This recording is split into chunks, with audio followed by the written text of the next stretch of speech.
Hey man. Hello? What's up, dude? Oh wait, let me get Yo. your sound. I have you fucking bass boosted for some reason, but I fixed it. Okay, hey, I have no. I think we've done these in the past. I've had like let's go boss by boss, or let's do. I don't have any of that, and I also think that that's corny. I think we can just talk about the race and rating and stuff as it comes up, and just stuff that we find interesting. Specific things from the race is fine because we've done this before, and it just like kind of. I think we should be allowed to go on tangents, and I don't really care where it goes. Sound good? Sounds good to me, yeah. Hope the viewers are ready for a wild ride. Well, the I'm viewers, down though, yeah. yeah, no, they're oh, dude, they watch my stream. They're ready for a fucking wild ride. Also, I'm gonna I think something that would be interesting is I might read some stuff from them, and they might uh come up with good things for us to talk about too, because this is like unscheduled. I imagine if I was a viewer of something like this, I'd be like, man, I wish they would talk about this, but they can just like ask us to talk about it. Um, it's all right. Do you Yeah. Sure, yeah. So what Hmm? was it like? Uh, the first thing that I want to know from you, and this is kind of skipping to the end of the raid, but again, I don't really care where we go. When Mm-hmm. when you guys killed Muggsy, and then you went to bed, and you saw that we had gone from at least the public progress. I think at that time we rated like 3 hours off stream in the night, but you watched us wake up and go from like 65% to like 40% in like 4 hours or something like that. Was there any, how like we've always had those when you went to bed on Sylvanas and you woke up and we didn't kill it, but like you said that we like ruined, we like you lost a year of your life like staying up and being like, holy fucking shit, like we were so close to killing it and we didn't do it. Was there a feeling like that Yeah. on Gallywix, or was there a trust that it's a fucking end boss? Like, of course, it's not just gonna die from 40% to zero in Yeah. one sleep. Like, what was that like? So I was actually a little bit the polar opposite. I mean, on Sylvanas, you kind of because we've had played the boss, right? Like you kind of we had seen end raids and all that. Like you kind of know what's up. And I remember, like I would wake up, I don't know, I would sleep for 2 hours, wake up, check the phone. I'm like, oh shit, try to go to bed again. I mean, in this case, I mean, I remember the scribe turned to me and was like, bro, is it a mistake to go to bed? They might just kill it while we're asleep, yeah? And I'm like, bro, there's He no said that. way. He said I that mean, before you guys left the facility. yes, yeah, yeah.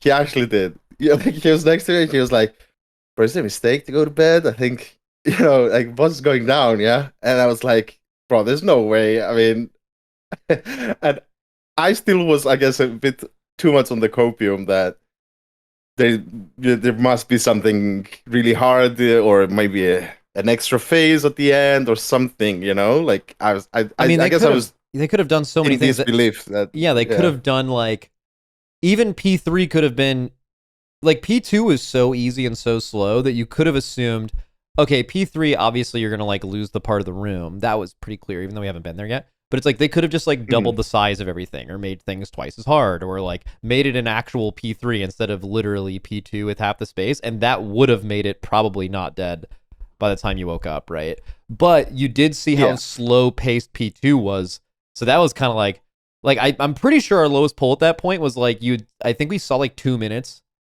of P2, and it was like, okay, things happen like every 15 seconds. Like this doesn't seem that bad, but okay, but here's the thing. Mm. Scribe says, "Oh, maybe we shouldn't go to bed."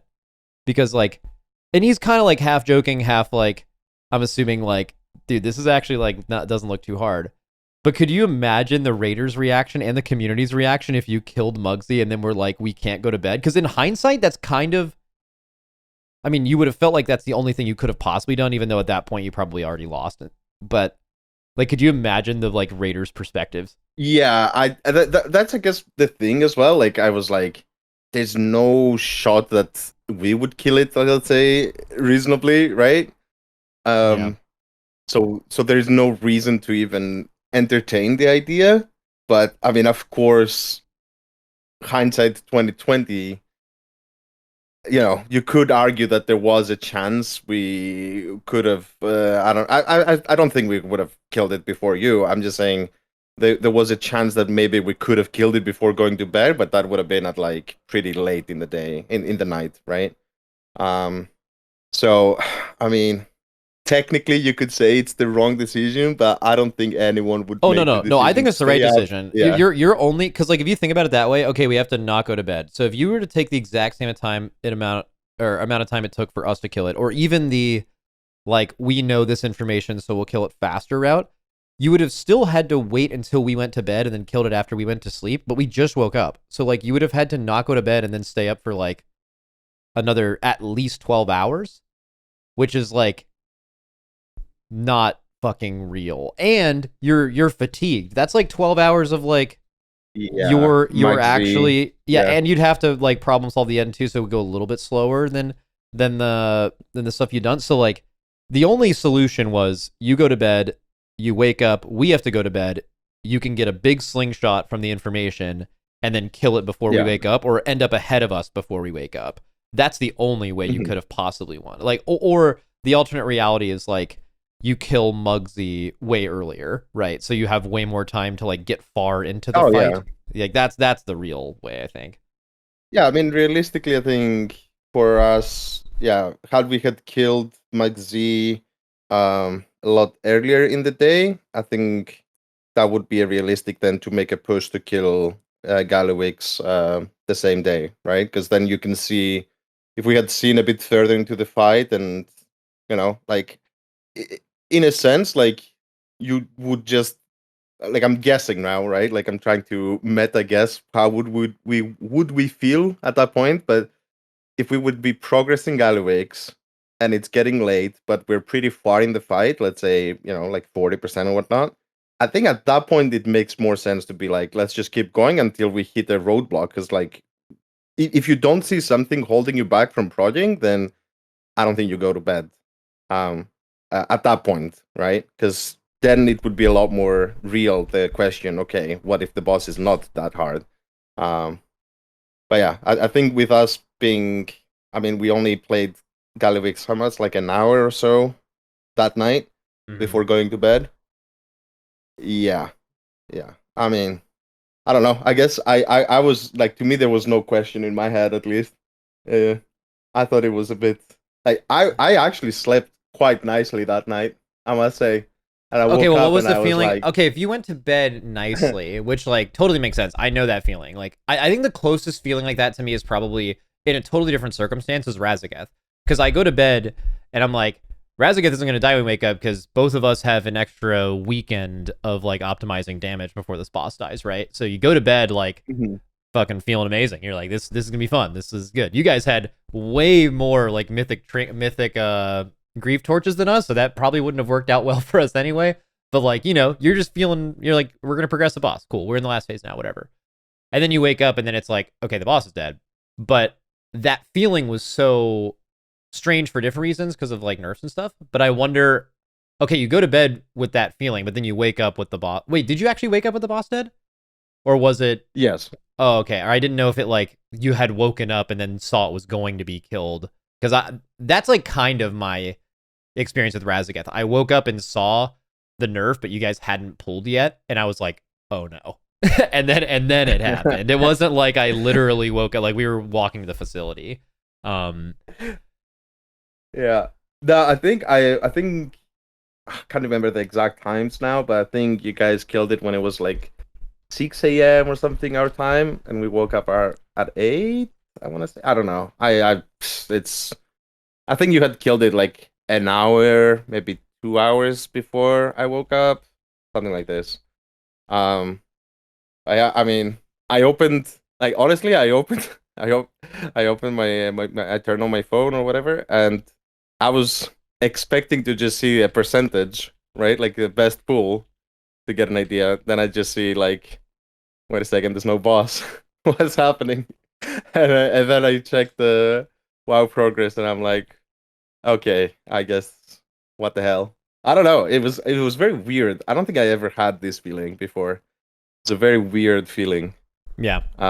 It's like a feeling of helplessness, and also like you lose and it's the worst feeling ever, but the feeling of losing, which fucking sucks, it doesn't hit you right away. It's like it's kind of just like what, like it's a feeling of surprise is like kind of supersedes that, and then you just Yeah, talk about everything. Like you haven't had time to process like everything you could have done better and actually let the loss sink in. It's more just like this feeling of like what is actually happening right now. What do you yeah, what do yeah, you for sure. what do you Yeah. think we've talked about in the past of like what we thought Gallywix should have been? Both of us, anyone in chat who's like unfamiliar, we're both just huge Lei Shen people, and we're just like this boss should have been Lei Shen. You know, like the four corners of the room, each correlating to a mechanic. You pick which one you want to get rid of and make the mechanic stronger, etc. Like that. Where do you think? What's your best guess as to why they got the difficulty so wrong on that boss? I mean, my best guess. I mean, first of all, yes, 100%. I think this boss has a lot cooler versions out there without needing to change much, let's say. Yeah. I think, to me, I mean, I hate to say this. I don't know. Maybe this is very wrong, and maybe Blizzard is listening and they're like, this guy has no idea. But to me, it really just seems a little bit that they ran out of time and just had to put something together, and maybe some ideas that they may have had that were cooler, they had to scrap them because there Mm. wasn't enough time to polish it and just went with something a bit more basic. That's what I think might have happened, but I could be also way off. I mean, But even if you use to that me, line of thinking, I think it's a combination because do you remember they made those Muggsy and Gallywix nerfs at the end of week 1, and it was kind of like Sprocketmonger is still alive by the time the NA reset happened, yeah, and it's like this can't go like 2 weeks until we get the Gallywix rewards buff. So like maybe it was a combination of they ran out of time and also they made those bosses not as nuclear hard because they just knew that part of the raid had already happened. yeah, that part I think maybe has to do with the tuning. I think you're correct. I'm just saying in terms of maybe mechanically being a more engaging boss. I think that might have been because I don't know. I mean, Like, there's a lineup yeah, with that. Like, couldn't you argue like P1 Gallywix is not far off from a pretty good end boss phase, right? I Or think P1 is good. yeah. Yeah, So I think yeah. wouldn't that line up with your argument? Like, because they had to basically create like for people who don't know how bosses are made in WoW, they make a heroic version of the boss. That is the target. They create a heroic boss first time they create a boss, and they make it harder for mythic, and then they make it easier for normal. They don't ever really create mythic bosses. But for this boss, this is the first time in a very long time that they created a boss. This boss is completely different than heroic. They use some of the similar like mechanics and the names of things, but it's a completely different boss. They had to create a boss for mythic. So I don't think it's surprising that it ended up being closer. It's not a heroic boss, but like, closer to heroic than mythic because they created a boss, and when they're creating bosses, they normally go the heroic route. Or because P1 was good and then P2 and P3 felt unfinished, maybe they supports your theory. They literally ran out of time because they showed that they could make a really hard, in quotes, secret phase in P1, right? It's just later where it really slowed down and was like, they didn't have time to test the interactions or something. I think P1 definitely, like, let's say if P2, P3, I don't know, do people call it P3 even?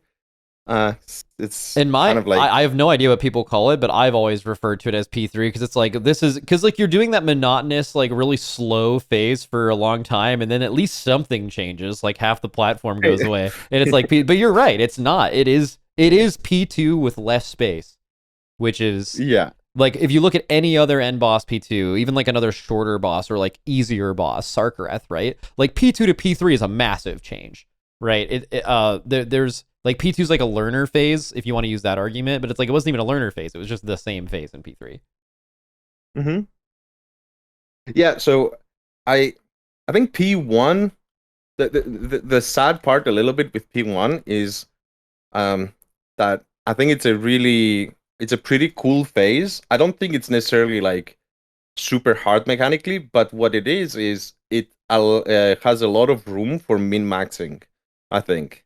Of like, how do you how much AoE do you do to the ads? How do you do the movements to minimize damage loss and all that? Or how do you use cooldowns, yada yada.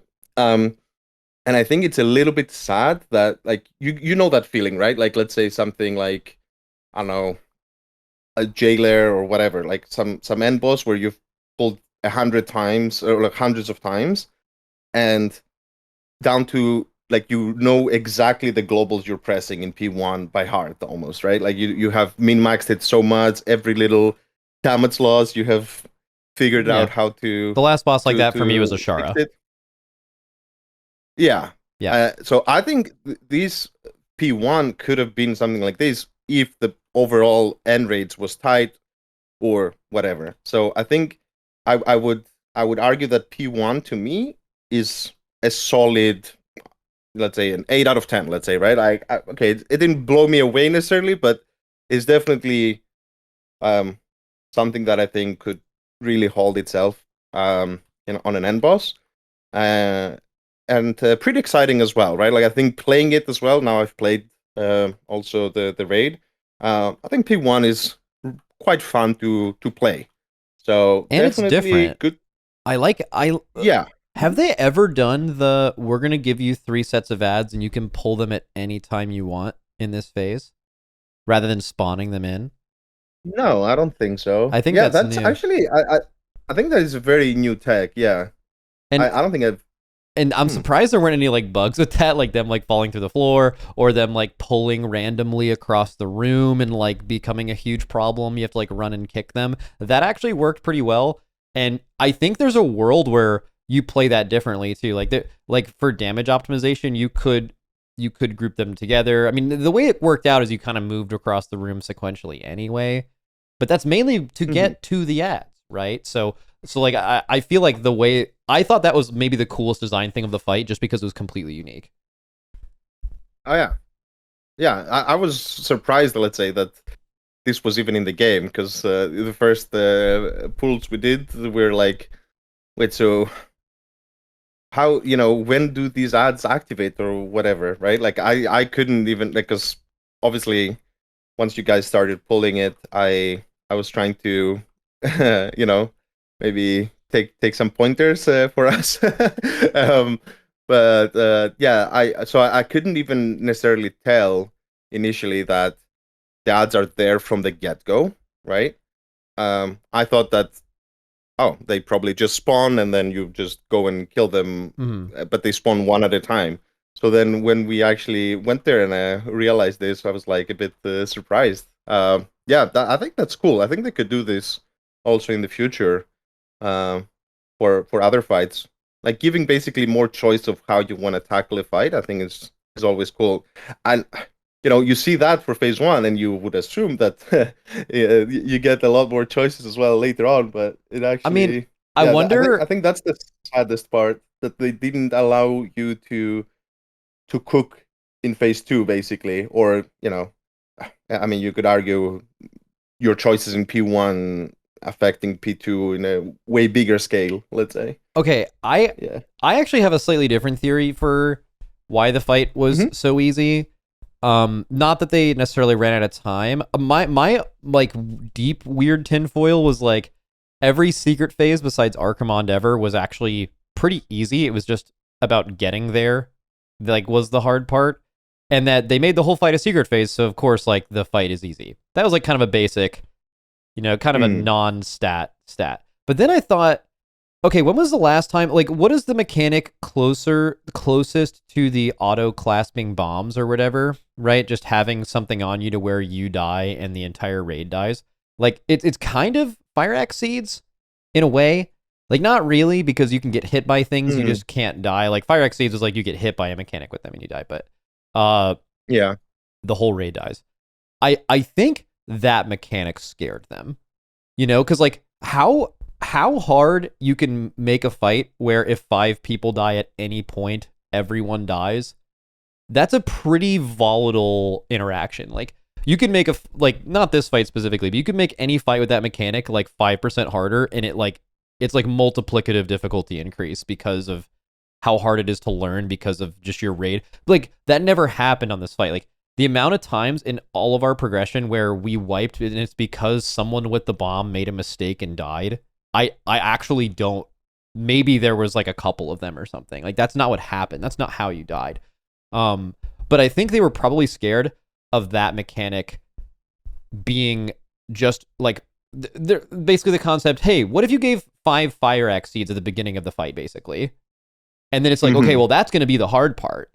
But the thing is that these were just way easier than fire axe seeds for plenty of different reasons. Yeah, the thing is, the fire exceeds, the hard part was not necessarily like, oh, if someone dies, that wipes you. I mean, sure, that can happen, but I think the big difficulty with the fire exceeds was that you had to juggle them, right? Like that puts an way extra layer to them.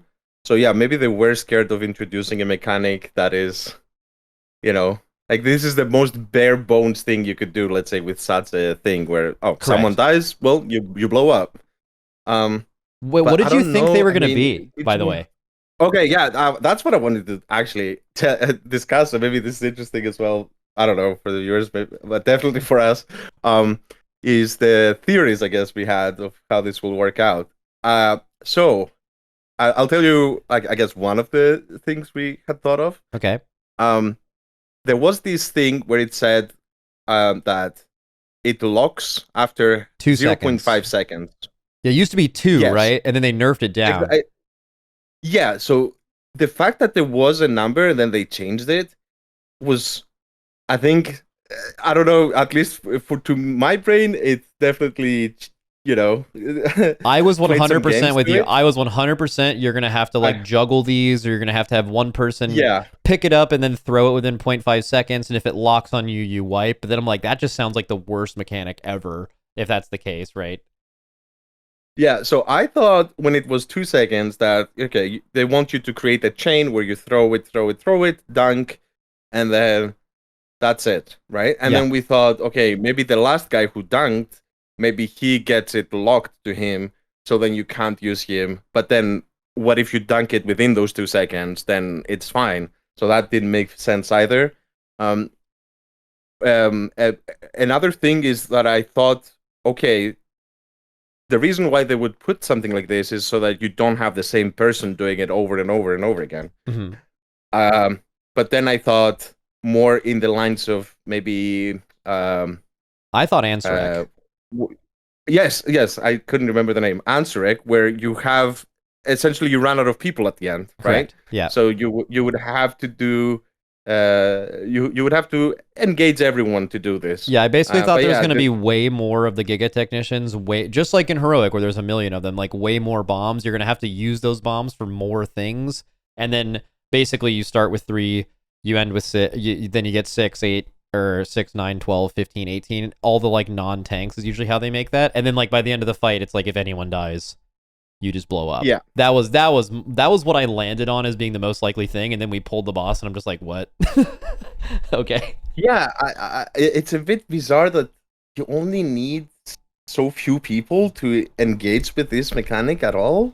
That was confusing. And then we thought as well that, I mean, I don't even know right now if this is the case, if I'm being honest, because in the end you didn't really throw it to each other, but I thought that, you don't want to throw it, because you could have theoretically throw it and pick it up again yourself, right? Yeah. But I think then you would gain more stacks of the dot, is what we were thinking. So that might not be good.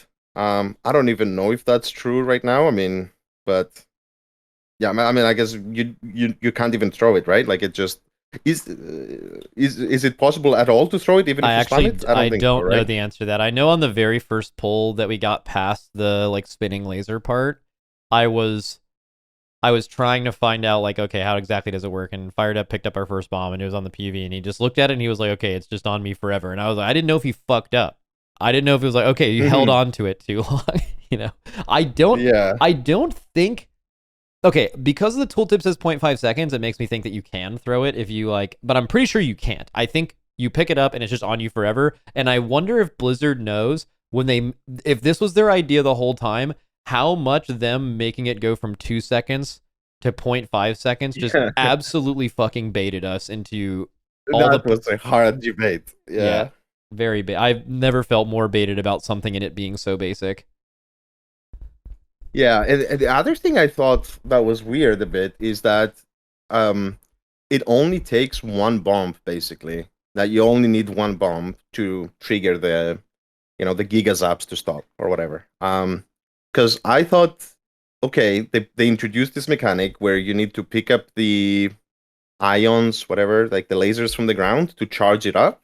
So I thought, okay, you probably need at least two bombs, or maybe you need 1.5, right? Like maybe the second bomb doesn't need to be fully charged, but something that you need to, like, I don't know. I think that also kind of basically in my head, this fell a little bit flat as well. So because okay, you need to pick up 3 of those balls of lightning. Okay, I mean, Yeah, that I could don't have think it would have been. been much different than okay, you just need to pick up one ball and then it's fully charged. Like the difference is like so small, especially when most of the times they're quite stacked those balls with each other. So I don't know. Like to me, I definitely thought in the direction of you will need multiple bombs to break a console, and that didn't happen. I don't know if you thought the same. Yeah. Uh, Yeah, no, I thought that was weird. I also thought I mean, I sound kind of stupid thinking about this in hindsight, and I wonder if you would have had the same reaction, because I think when you started the boss, you had seen our P1, correct? yeah, Okay, that's dude, correct. and I think this was off stream, so I don't know if there's a VOD of this, but we were so sure that the fight was bugged when we dunked the third bomb, and then like the other bombs were, or the other like what are they called? The consoles were like shown to be active, and then there was no bridge. Like the bridge didn't go Uh-huh. down. Bro, we were just Okay, like, yeah. we literally messaged them. I messaged Blizzard and I was like, guys, I think the fight is bugged. And they obviously never responded because it was intended to be done via some kind of movement thing. But like, I wonder what they were probably just fucking laughing, bro. Just like, bro, they think it's bugged. But like, dude, that is exactly how a fucking bug would happen though. Like, that looks like a bug 99 out of 100 times is the fucking thing doesn't go down. Bro, you actually reminded me of something.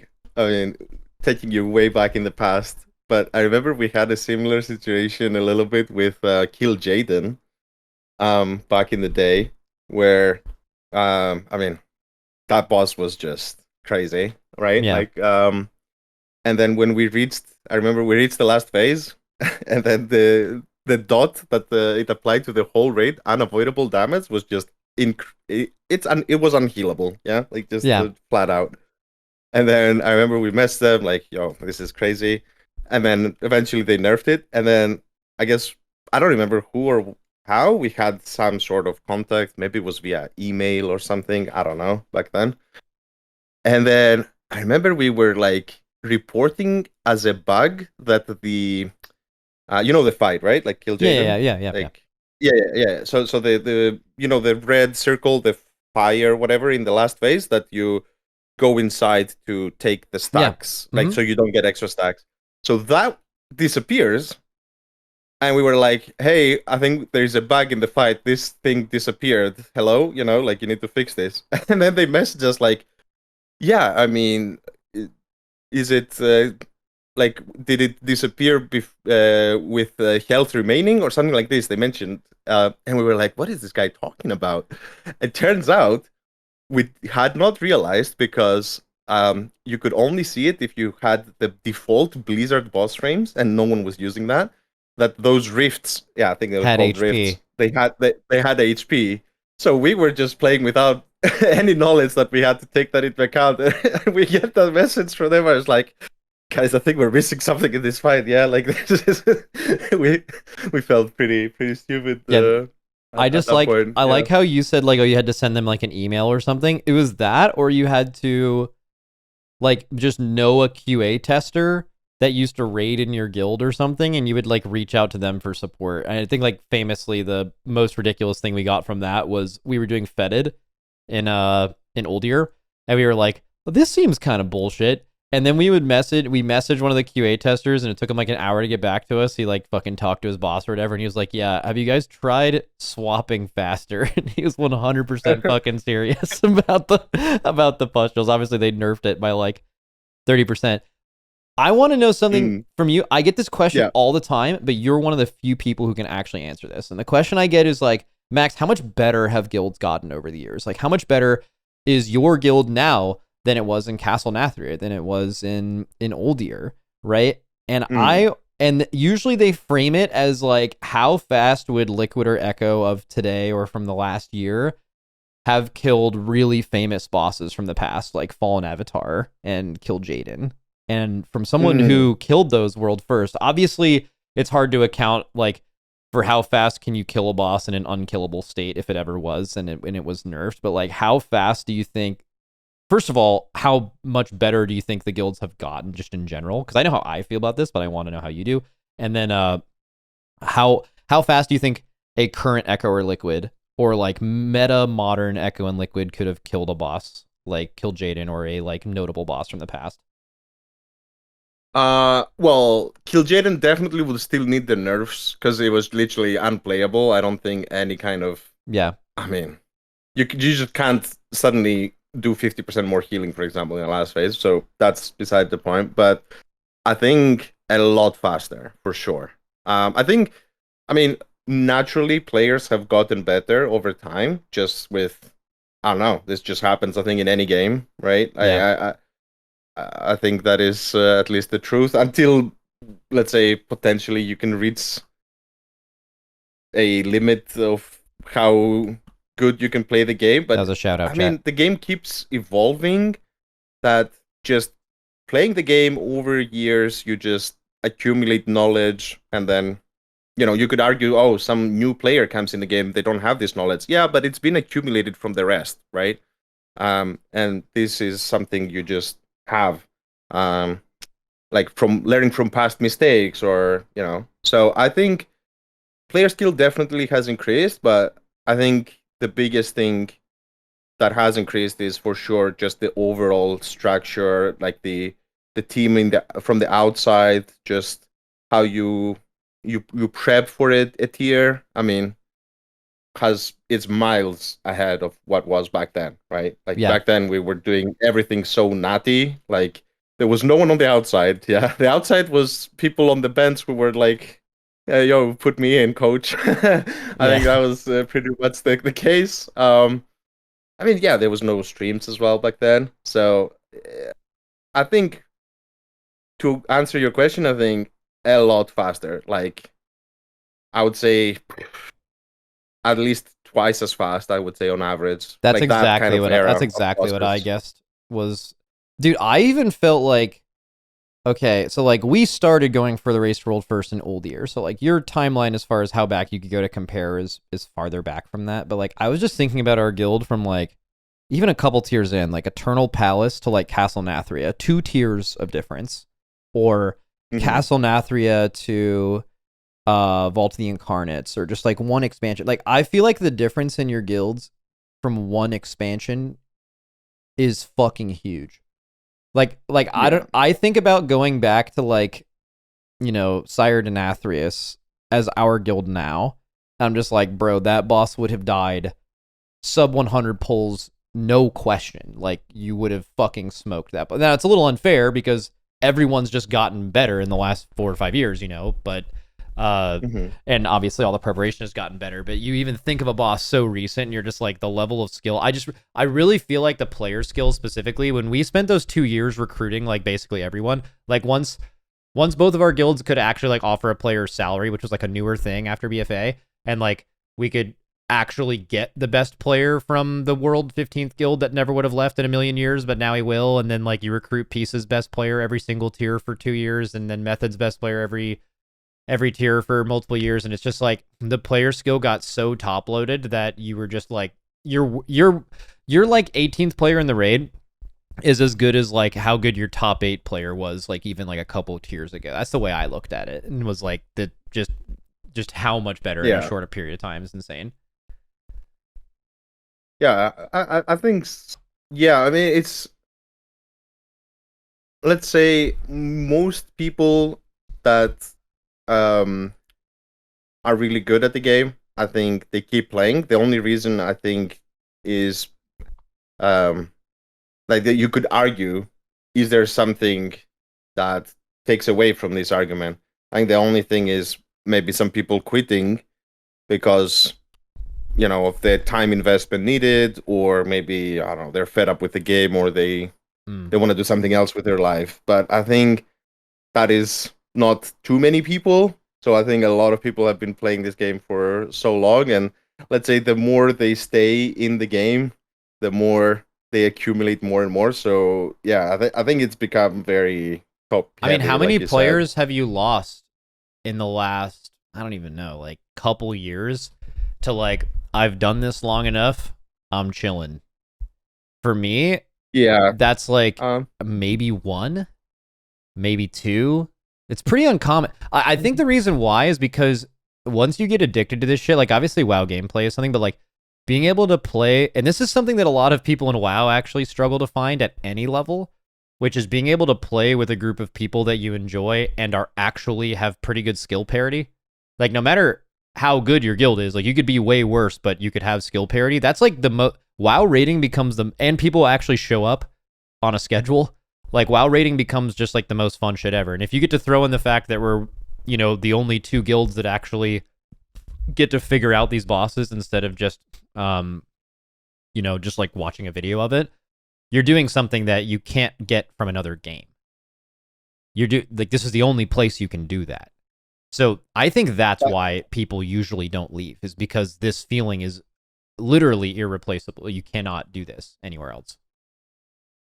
Yeah. I think there's not many people, but I think that number would be even smaller if, let's say, I think the time investment outside of progress is a big turnoff for people. So people that see there's still a lot of enjoyment from playing progress and doing the race. I don't think there's a lot of people. I mean, maybe there are some exceptions, but I would say most people do not enjoy the degree that we've gone to this. Whereas in the past, I mean, we still did, let's call it degenerate stuff back in the day. Let's say even 3-4 years ago, right? But yeah, like islands it was not, and spamming shit like that. Yeah. Yeah, but I'm just saying, if you go past that, like a little bit further back, especially, it was not the same level. Like right now, I think it's become a little bit too much, to the point where it feels a little bit, how can I say it?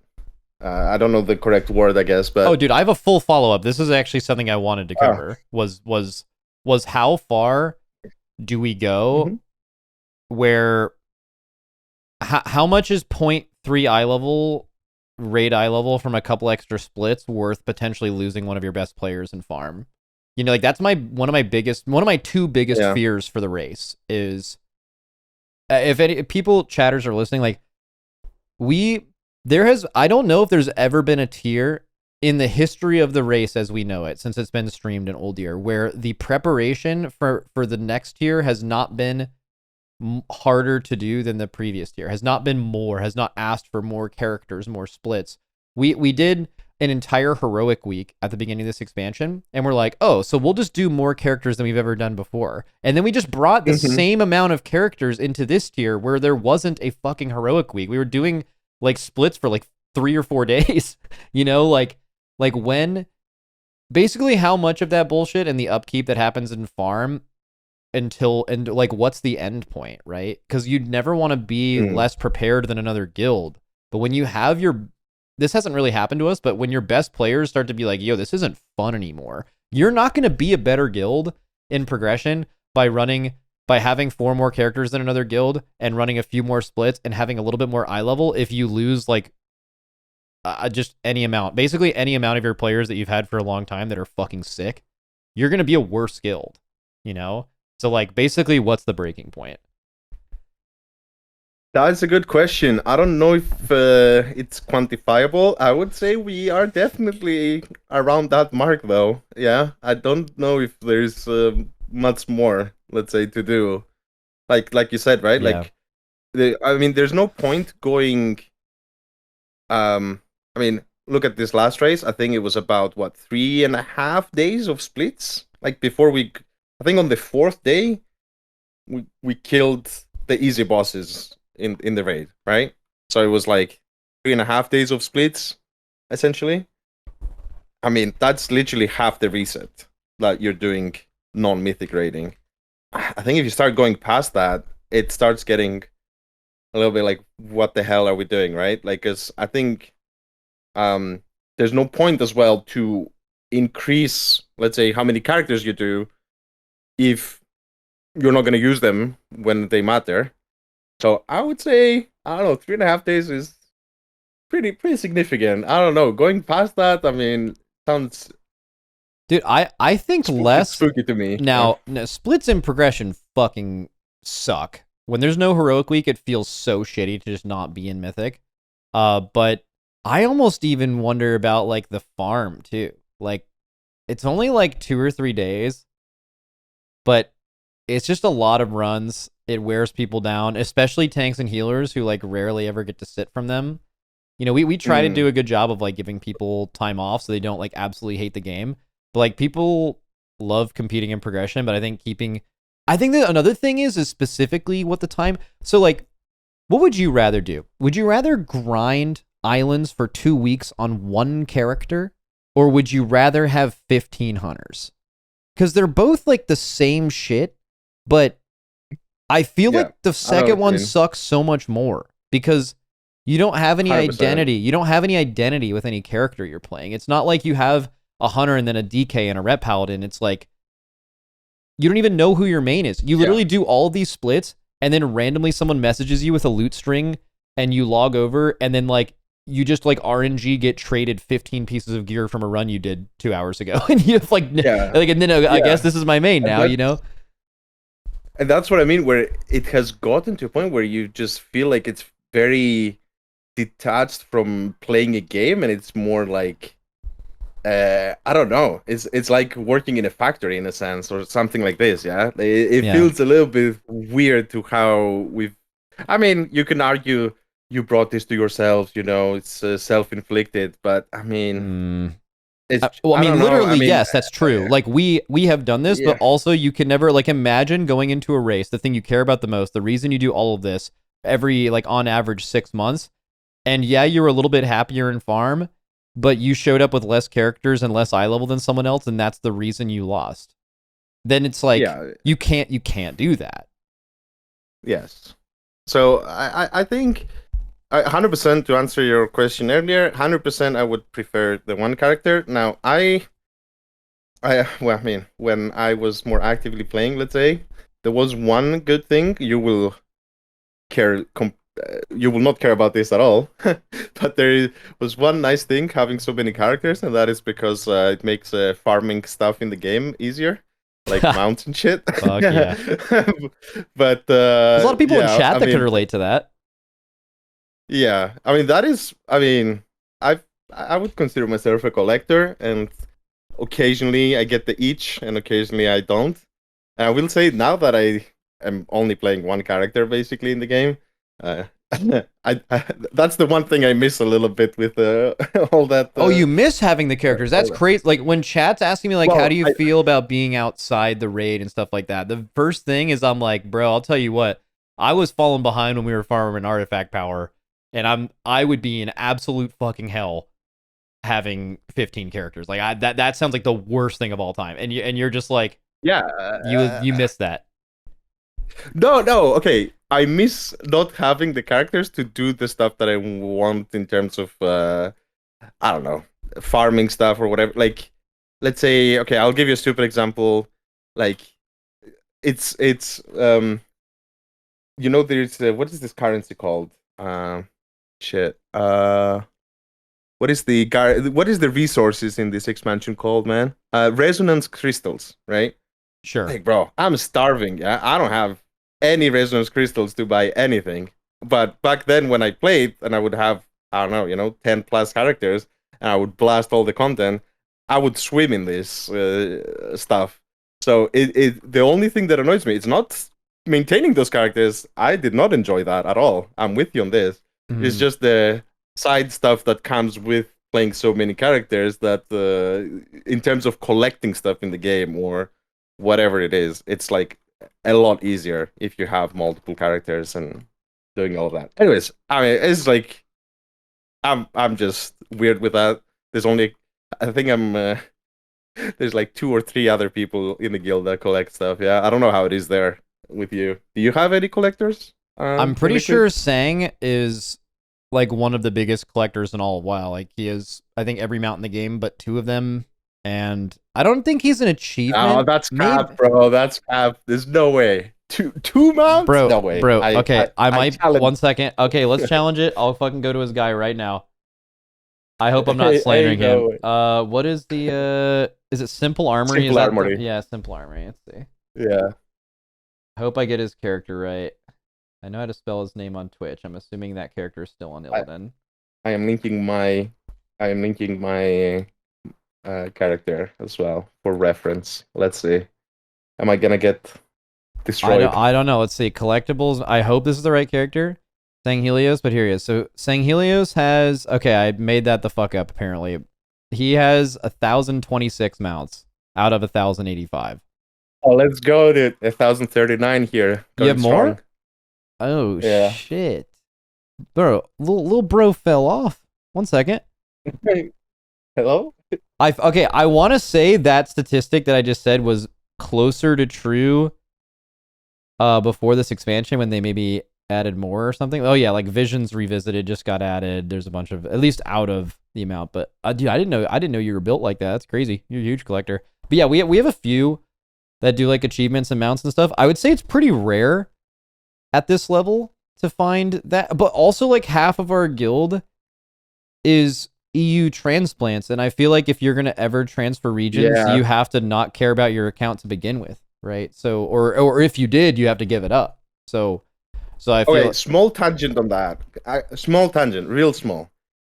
It's 2025, okay?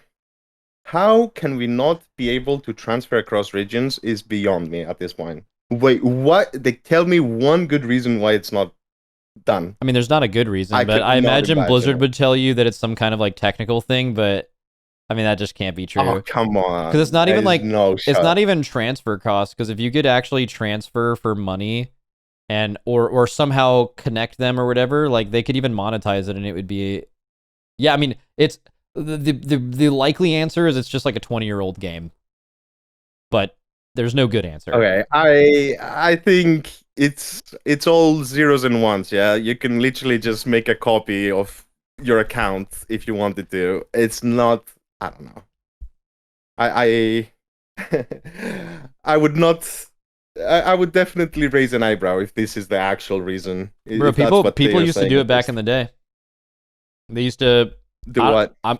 do all kinds of shit. Get characters transferred to other people's accounts. Get your account completely moved from NA to EU. You just needed to know somebody at Blizzard Oh. that was willing to lose their job that worked somewhere. I mean, I know of people that have had it done for a fact. This was all like 13 years ago or something, but yeah, you used to do some crazy shit. I'm sure they got that shit locked down now though.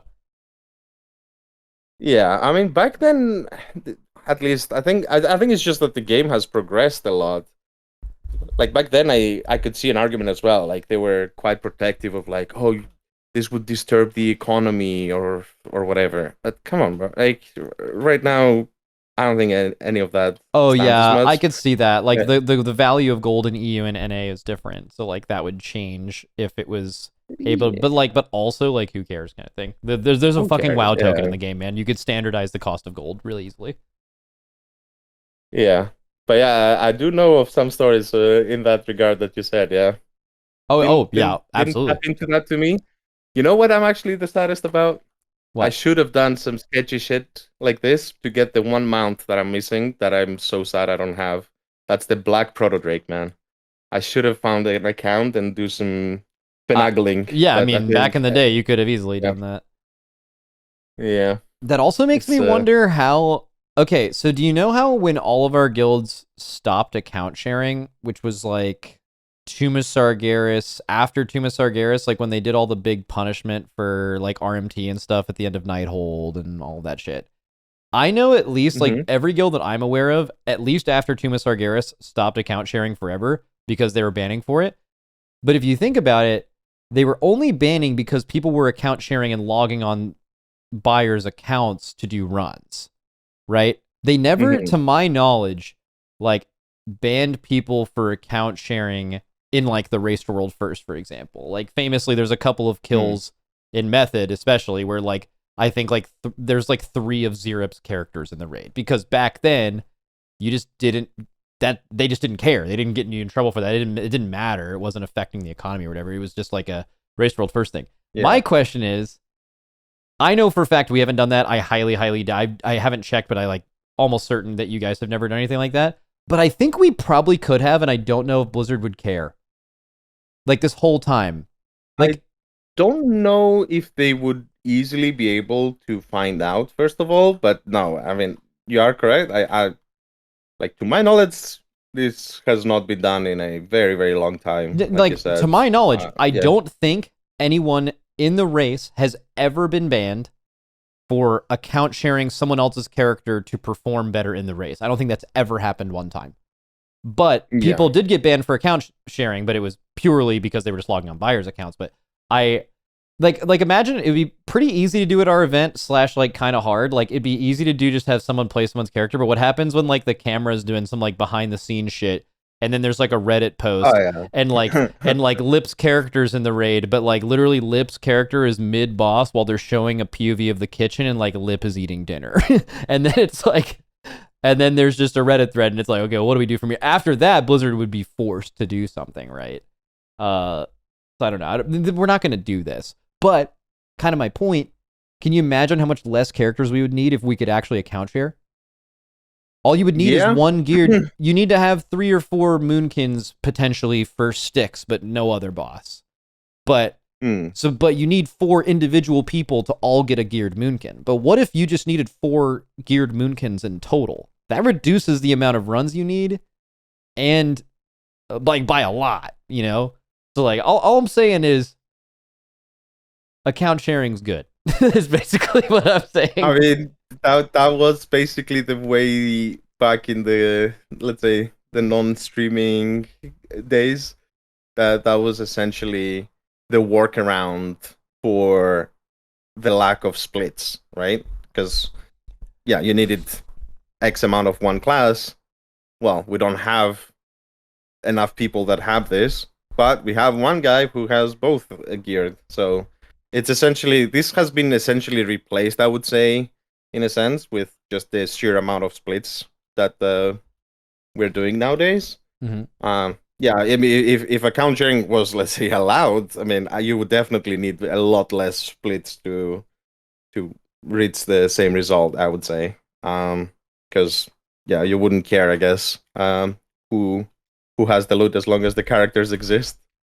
But yeah, I mean, I can't see Blizzard ever changing anything in that regard. I mean, I wouldn't want them to, anyways. I mean, that's sketchy. Even though Chinese guilds can absolutely do it because it's just policed by a different group, but I've always thought about that. Like there, when we had Broken Shun, we called him Henry in our guild. When Henry's in our guild, he would like show us Chinese stream. They're doing the race, and they're streaming live on Twitch. This dude was like, "Does anyone have a geared Rep Paladin in chat?" Because they wanted to add a Rep Paladin. This dude, I'm not making this up, logged on this guy's account. You know how you like when you log on someone else's account, or when you're setting up an account on PTR or whatever, you go in and you like change the name of the account folder and the realm, and you make it so your UI transfers to whatever new character you're going to play on PTR. That's also, I don't know if you know this or not, I'm sure you do. That's also exactly how you like account share someone's account. And this guy fucking did that live on stream, logged on, completely did the setup, main monitor, display capture, did the whole thing, logged on this dude's account, and just fucking started pulling a boss in the race. Zero punishment. I mean, that's an alpha move right there. Yeah. It's an alpha move. But can you imagine how fast one of our guilds would be banned if we did that? That person would be banned within 30 minutes. They would be nuked off the planet. You know what I mean? Like that it's just a completely different world, but I mean, no reason to talk about that.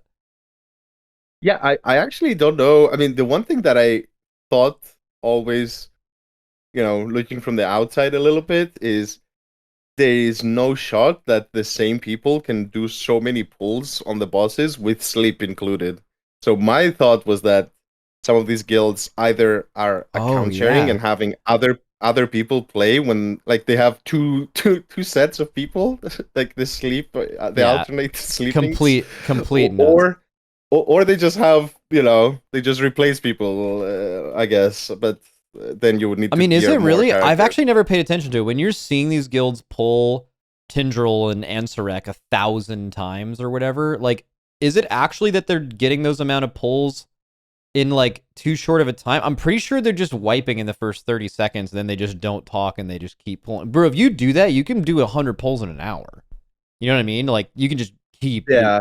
So like I mean, is there any logs? I don't know. Are there logs? I mean, or can we see if there you was, let's say, a reasonable 8-hour break okay. at some point of Is it logos? Warcraft I don't logs know. that shows the poll? But the thing is isn't it not going to be able to tell because like the Chinese guilds are not on they're not on Yeah. like they're not on the API, right? It has to be like manually. Let me double check. Maybe you'll be able to see this. But like let me look at it. Oh, I remember there was one guild in like the top 10, I think, that had just an absolutely absurd amount of polls on like One Armed Bandit or something. Let me check. Oh, okay, yeah. So there's guilds. So like this one, for example, World Fourth Guild, they had 267 pulls on Styx Bunkjunger. There was a crazier one though. I hope I can find them in time before this is. Yeah. I remember the Tindril 1K. That was that stuck Bro, in my where's the head. guild? Bro, there's one this tier that's gonna make you go crazy. There it is, bro. Holy fucking shit. This guild, World 7th, Rick Reverb 36, Styx Bunkjunger 336, Sprocketmonger 317, One Armed Bandit 400. But when you look, Damn, Daniel. Holy shit. Yeah. yeah, but like That's a lot. when you Yeah. look at the time frame, it's just like when you look at all their wipes, they're just wiping in like 2 minutes. And then they're just, I mean, I'm assuming they just go again. You're thinking okay, so chatters actually bring this up. I don't know if you've ever had this question before, but I have definitely had chatters be 100% serious, and they're like, Max, isn't the next evolution of the race you have like an A team and a B team, and then like when the A team goes to bed, the B team logs on their characters and continues progressing? Yeah. But that's complete Yeah. nonsense. You're gonna It is. spend Yeah. you're gonna spend the 8 hours you're sleeping just not even getting back to the point you just were because you're progressing with fucking different people. Like the game's too hard to execute. That's why it takes this long. You know, like it's just complete nonsense. Yeah, don't get me wrong. I think it's not useful, and I have had this question, and I think, I mean, no team would ever consider this. I just, you know, I'm trying to think how can they be pulling the boss so Yeah, many how is it times, possible? because Yeah, it feels also, you know, I mean, maybe it makes sense time wise if they literally are just chain pulling and all that, but you gotta wonder, like, man, after, I mean, uh, maybe there is something we're missing, is what I'm trying to say. How they can, and it would also potentially make some sense if they are replacing. Maybe they don't replace like the full squad or something like this, but maybe they are waiting so long hours that they just have, I don't know, a guild with 50 players, and they just are like, yeah, we want to keep going. I wouldn't be surprised if the Chinese teams played more than we do, essentially, is what I'm trying to say. Now, are they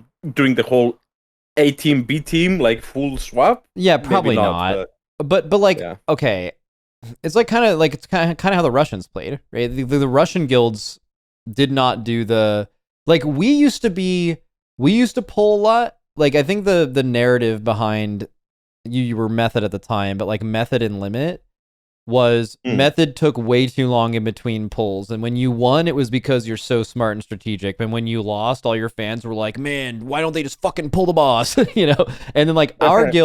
our guild would just like chain pull bosses. Like Ben would just slash pull 10, and we just go right. Mhm.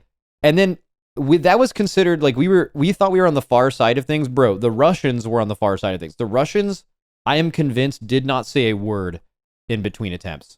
They just died, rezzed, pulled the zero communication, go next.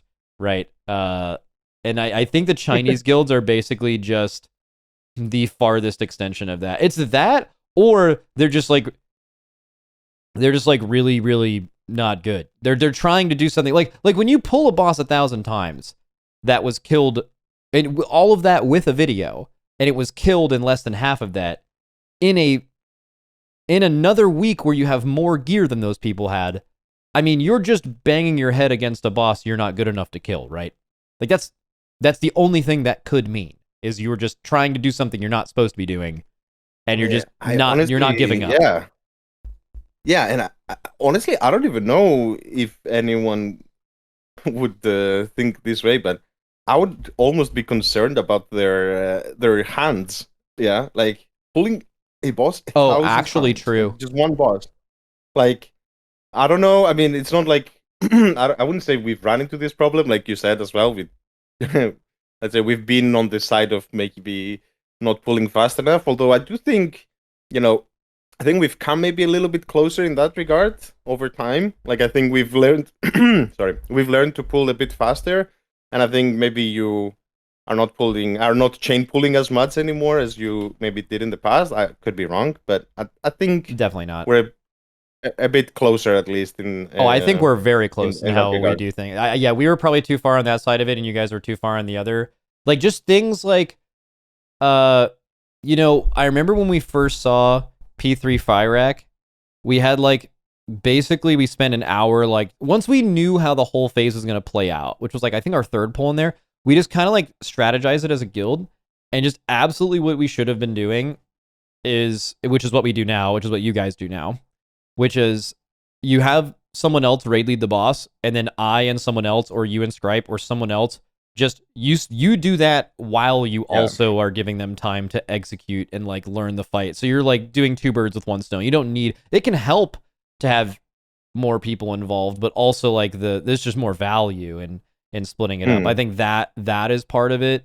We've learned to do that, but yeah, I mean, there's just, I'll give an example. There's a reason. Sometimes you wipe, and any time you spend talking about that pull will be a waste of time because no one's actually going to meaningfully learn anything. And then there are times where you can not pull a boss for 15 minutes, but you'll kill that boss an hour faster. Like Styx is a great example. Styx is a boss heavily dependent on people just getting the trash ball enough times to be good at it.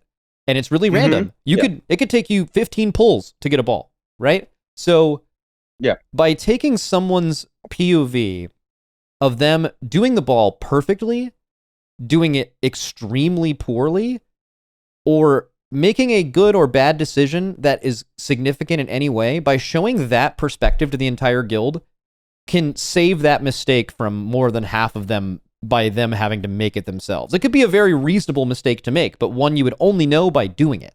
And then taking that POV and showing them will save infinite time. Now, that in a microcosm is basically what all VOD review is for, right? You could learn something. You can get in a trap of VOD reviewing after every wipe, though, where there's not actually something to learn, and you're just VOD reviewing. You're just wasting time, basically. I think there's another question with that, too. Okay, let's say, forget learning in between pulls entirely. How many hours a day, this might vary early on in races versus later, but how many hours a day do you think your raid is playing at, you're locked the fuck in, and you're playing as good as you can possibly play? We sleep for, I think we were roughly awake the same time this year. I think we had 14-hour days. But, how many of those 14 hours do you think are, everyone is playing at their absolute best? If you had to guess a number. I mean, probably 6, I would say. I agree with that. It's definitely down there. It's definitely, now, where I think chat gets confused on this is you don't need to be playing at your absolute best to kill Sprocketmonger, or to kill Dathia, or Brood Twister, or even a second to last boss in a lot of cases, but to kill a true end boss, an Ansurek level boss, you're not going to kill that boss or really even make meaningful progression if you're not having basically everyone locked the fuck in, because the bosses are just that hard. So if you think about it, doesn't that add to the argument of you should take a lot of breaks, either in between pulls or just in general during the day, you basically don't feel bad about taking 10 minutes to talk about something in a pull, because the alternative is you just chain pull, but the reality is you can't actually chain pull for 14 hours and have meaningful progression. It's a lot less than that. So you should take longer dinners. You should take longer lunches. You should take more breaks. You should talk about things in between pulls more, because by doing that, you're gaining some value, but you're also not reducing the total amount of effective pulls you have within any day. Yeah, I think that is true. The one thing I do want to mention though is that I don't know, like this may be some psychological thing or whatever, right? But I have noticed that sometimes you just have the whole team kind of lock in for like 1 or 2 hours, and then I would say you don't want to, like it's Yeah, a you don't want to take a good break. idea. Yeah, it's a good idea to not lose that feeling of like everyone is locked in for whatever reason. I don't know. Like it could be, you just had a break and then people are refreshed and they're locked in, or it could be just, I don't know. Sometimes it just happens It's like almost momentum. It's the randomly, I theory would of say. momentum, and Yeah, it's definitely a real thing. yeah. We have definitely taken breaks that I can vividly remember in the last 2 tiers where it has destroyed our momentum. And the only reason we took the break Yeah. is because we normally take a break at this time during the day, which also does have value, especially for the people at home, knowing when breaks are going to happen so they can like plan around it and shit like that. But like, I've seen breaks totally ruin your flow of progression, and I've also seen breaks totally revive an era of really, really bad pulls. But also, if you get into the habit of only taking breaks when you're not making great progression, then like people start taking too long in between pulls, going to the bathroom one by one instead of as a group, or you have there's a lot. I think like break philosophy is like totally interesting, because there's also no other esport or many other things like this where you could actually learn from other people other than just doing it yourself. That is true. Yeah, I would say it's very different. It's such a large theme as well, right? Like I think, because like you kind of need the entire 20-man roster to be in that state. I would say that's a lot harder to do versus any other game where it's significantly less, right? Like if we're talking about 5-man or whatever, 6, 7, 8, that is a lot easier, let's say, to manage. So that is hard. But yeah, I mean, in terms of these momentums, I would say that's a little bit hard to know what the correct thing is. You can easily point back afterwards and say, oh man, we were doing so well, then we took a break and it went pretty bad afterwards. Or you can say the opposite as well, right? But I would say it's a little bit hard to predict necessarily. All I would say is that, if it looks like you're having a couple of good pulls, like I guess the problem is a little bit, if you're having good pulls, most likely it means that you're reaching your prog point and you're seeing further into the fight. So technically, that's when you would want to talk about the next steps, so you progress even further. But yeah, there's always the fear, like, okay, what if you're breaking the momentum, then people are out of it, and then you go back to wiping in P1, right? So it's, I mean, it's a delicate balance, I would say. I don't think there's it's like one thing that no one truly has figured out. I don't think you can figure it out. It's just like you just have to get used to the people in your guild and try to do something consistent, and just accept that sometimes breaks are going to hurt your momentum, but also acknowledge that breaks have to happen. Yeah, it's weird. Yeah, I mean the food breaks, I think it's no matter what you should take when you have. Wait, we are back Your up. time. We are back up on Twitch. I'm just gonna give them a second to saved. We're back. All right, cool, dude. So weird. I don't know why that happened, but all good. YouTube's been there the whole time. Holy shit! Welcome back to Twitch. I must say, guys, I didn't want to say it, but YouTube was talking mad shit about you while you were gone. They actually were. They were spamming Twitch L. Yeah. Okay, I do want to talk to you about. Okay, so I want to ask you like your biggest, because I have one.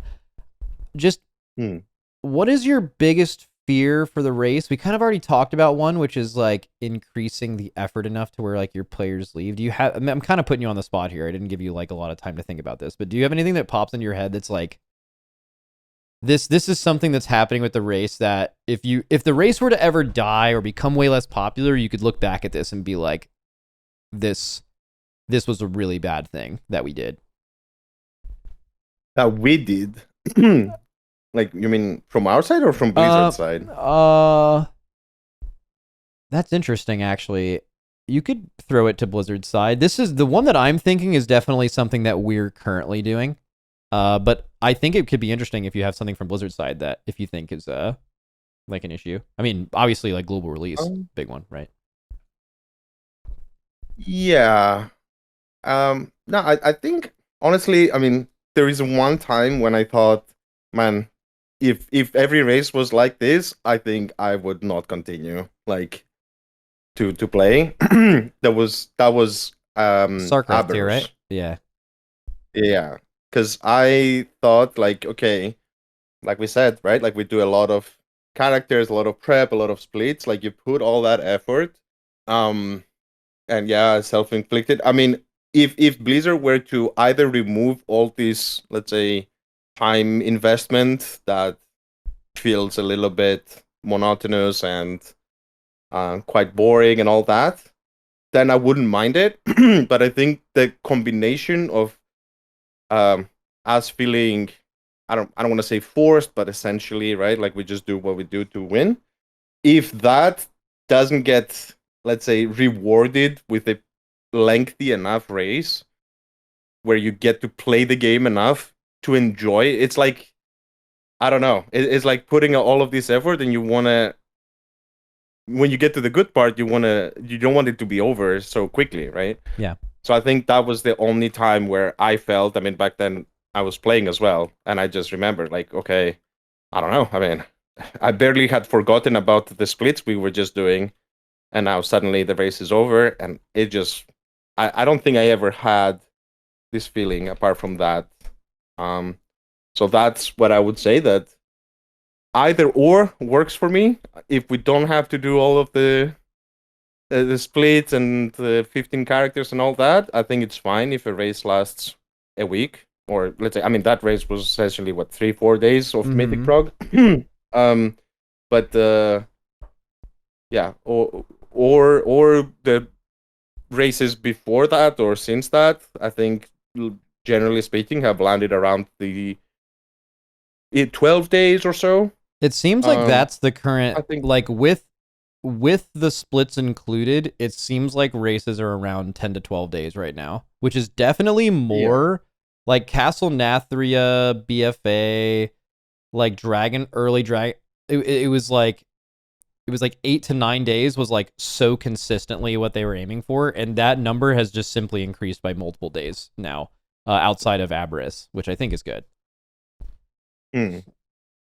Yeah, I think that would be, to me at least, right? Like, I don't know if that's for everyone the same feeling, but that would be the one thing. Okay, so like it's just not long enough. Yeah, I mean, if you look at other games, like they have Race to World first, and if you're tapped into the scene, they're really cool, but they're also designed to be short, like Destiny's, Final Fantasy non-ultimate races. Like there's just a level that's expected, but then there's like a big conversation between like, you know, who are you making the content for? Like a lot of people in Destiny, if it took 2 weeks to kill those raids, like the majority of the player base is mad. There's a reason why games don't do this, right? Yeah. I actually have something different. I think it's something that we're both doing. I feel justified, and I would defend my use of doing this, but I could also see it being the reason in some hypothetical scenario where like people don't want to watch the race anymore. It's going dark. If you think about it, anytime we are going dark, I'm not going to defend why we do it. Everyone understands why we do it. We don't want to give information to the other team. Prime example, if you guys killed Muggsy earlier in last raid, and then you got to like just see a full P1 of Gallywix hours before you woke up, you would have saved hours alone just going in with P1 that we had from the previous night than having to like just literally see the boss for the first time, right? Especially on a boss like that. And there's plenty of chances or plenty of times you guys have gone dark, and the exact same thing applies. I totally understood why you did it. It made sense. Okay. Still, though, if a viewer comes to expect, oh, there's this race, I fucking love the race. I think when we go dark is arguably the most exciting time for a viewer. Viewers don't really they like watching hype boss kills, especially when we're both on the boss. They like of really hard bosses. They really like seeing new bosses and like, oh, I wonder how this is going to look. So right when you get to a boss or see something new or cool, and they kind of tune out for a lot of the in-between where it's like on a 400 pull boss, the viewership isn't crazy high for pulls like 100 through 300, because it's like the boss isn't really going to die. Viewers know kind of when a boss is going to die, when it's not going to die. And they're like, okay, I can take some time off here. I'll still like do some check-ins, but I'm not fucking locked in all day. But every time that we have chosen to go dark, you could objectively look at it and be like, a viewer would love to watch this shit. So we are intentionally taking some of the best content in the race outside of boss kills, and we are intentionally not streaming them for a competitive advantage. And while I would defend certainly every time we have done this, and I think it's possible we won a race due to this, Aberrus. Like, I still think that it's really fucking bad for the race in general. What do you think about it? Yeah. I didn't realize that the question was a bit more like, I thought you meant more like, what if, let's say, would make the players maybe not want to. Oh, so I mean, it doesn't really matter, from a right? Viewer perspective, From a viewer perspective, I 100% agree that the going dark, I would say, I would say two things that you keep saying. I mean, it's not rocket science either, right? I think, I don't know if you've noticed this as well, but I think we've kind of, at this point, the viewers are a bit smarter because they've seen this happen so many times that I think you when we used to start doing splits and all of that, I think it used to be that a lot more people would tune in for those days.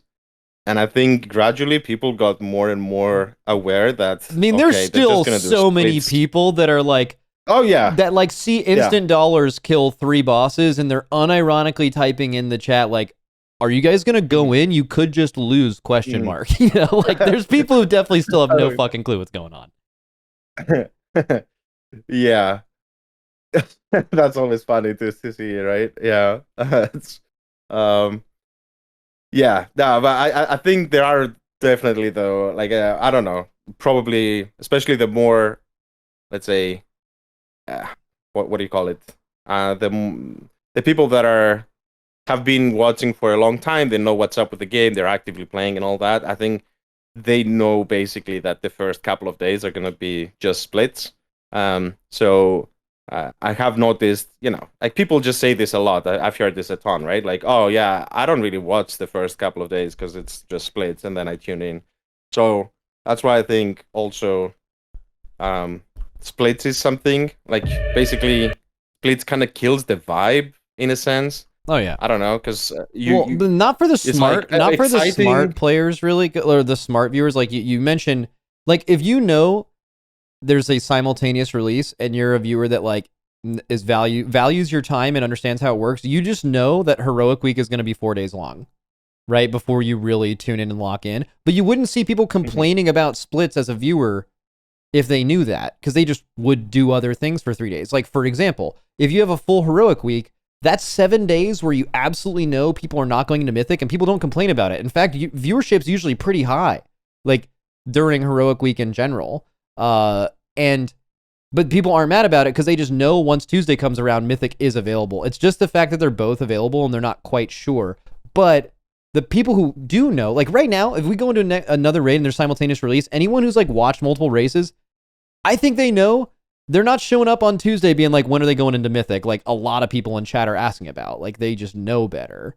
But it doesn't mean they're not. Yeah. I still think a vast majority of people are just like, they either don't know or they just like being a part of the chat and the race for the whole time, I guess. That's true. Yeah. I mean, I guess the big thing is that they changed their philosophy with having Heroic Week and not having it. I I guess maybe I'm just thinking that one thing to help with making sure that this event, is, let's say, ongoing. I think it would definitely be so much more hype if, okay, the race starts and we're just going straight into Mythic, basically, right? Like Yeah. maybe not the first hour, but not 3 days later. I think that would get people maybe a lot more hyped of like, oh shit, the race has begun, and it actually has begun. But yeah, in terms of the going dark thing, yeah, I mean, I would say it's. Is there an easy solution to this situation? I don't know. I think I mean, the I think it's solution just the solution is one where probably neither of us are going to agree with, but it's just you just never fucking do it. Like even if yeah, you're the guild that's going to be the one that like objectively loses out more by this decision, you just for the health of the race, you're just doing. But at the end of the day, like what if that this is why I'm sure you know this, but the what if that singular decision is the reason you win or lose? That matters so much for your business in between races, right? Where like you winning or losing is way easier to secure sponsors. It's way easier to get players to join your guild. Like at the end of the yeah. day, people forget about the going dark shit because both teams are doing it. Even though they get mad about it, they're just accepted it as part of the race. But like, I'm just saying, there's an alternate reality where we never went dark ever, regardless of winning or losing. Just forgetting about each of our guilds individually and just saying, okay, going dark has never happened. No one's ever done it. I think the race, making this the fuck up, but like, I bet the race just has like 10% more viewers concurrently at all times, like right now. Definitely could be true. I don't know. I guess you would have to ask the people that are very vocally irritated by this. Like, would this be something that um makes them stop watching? I guess I don't know. It definitely kills the vibe. That's for sure. Like, no one is happy about doing this. And I think one reason why this is I find it hard, let's say, like, or let's say one way that this would be a lot easier is if we were playing at the same times, right? Oh, Because I think true.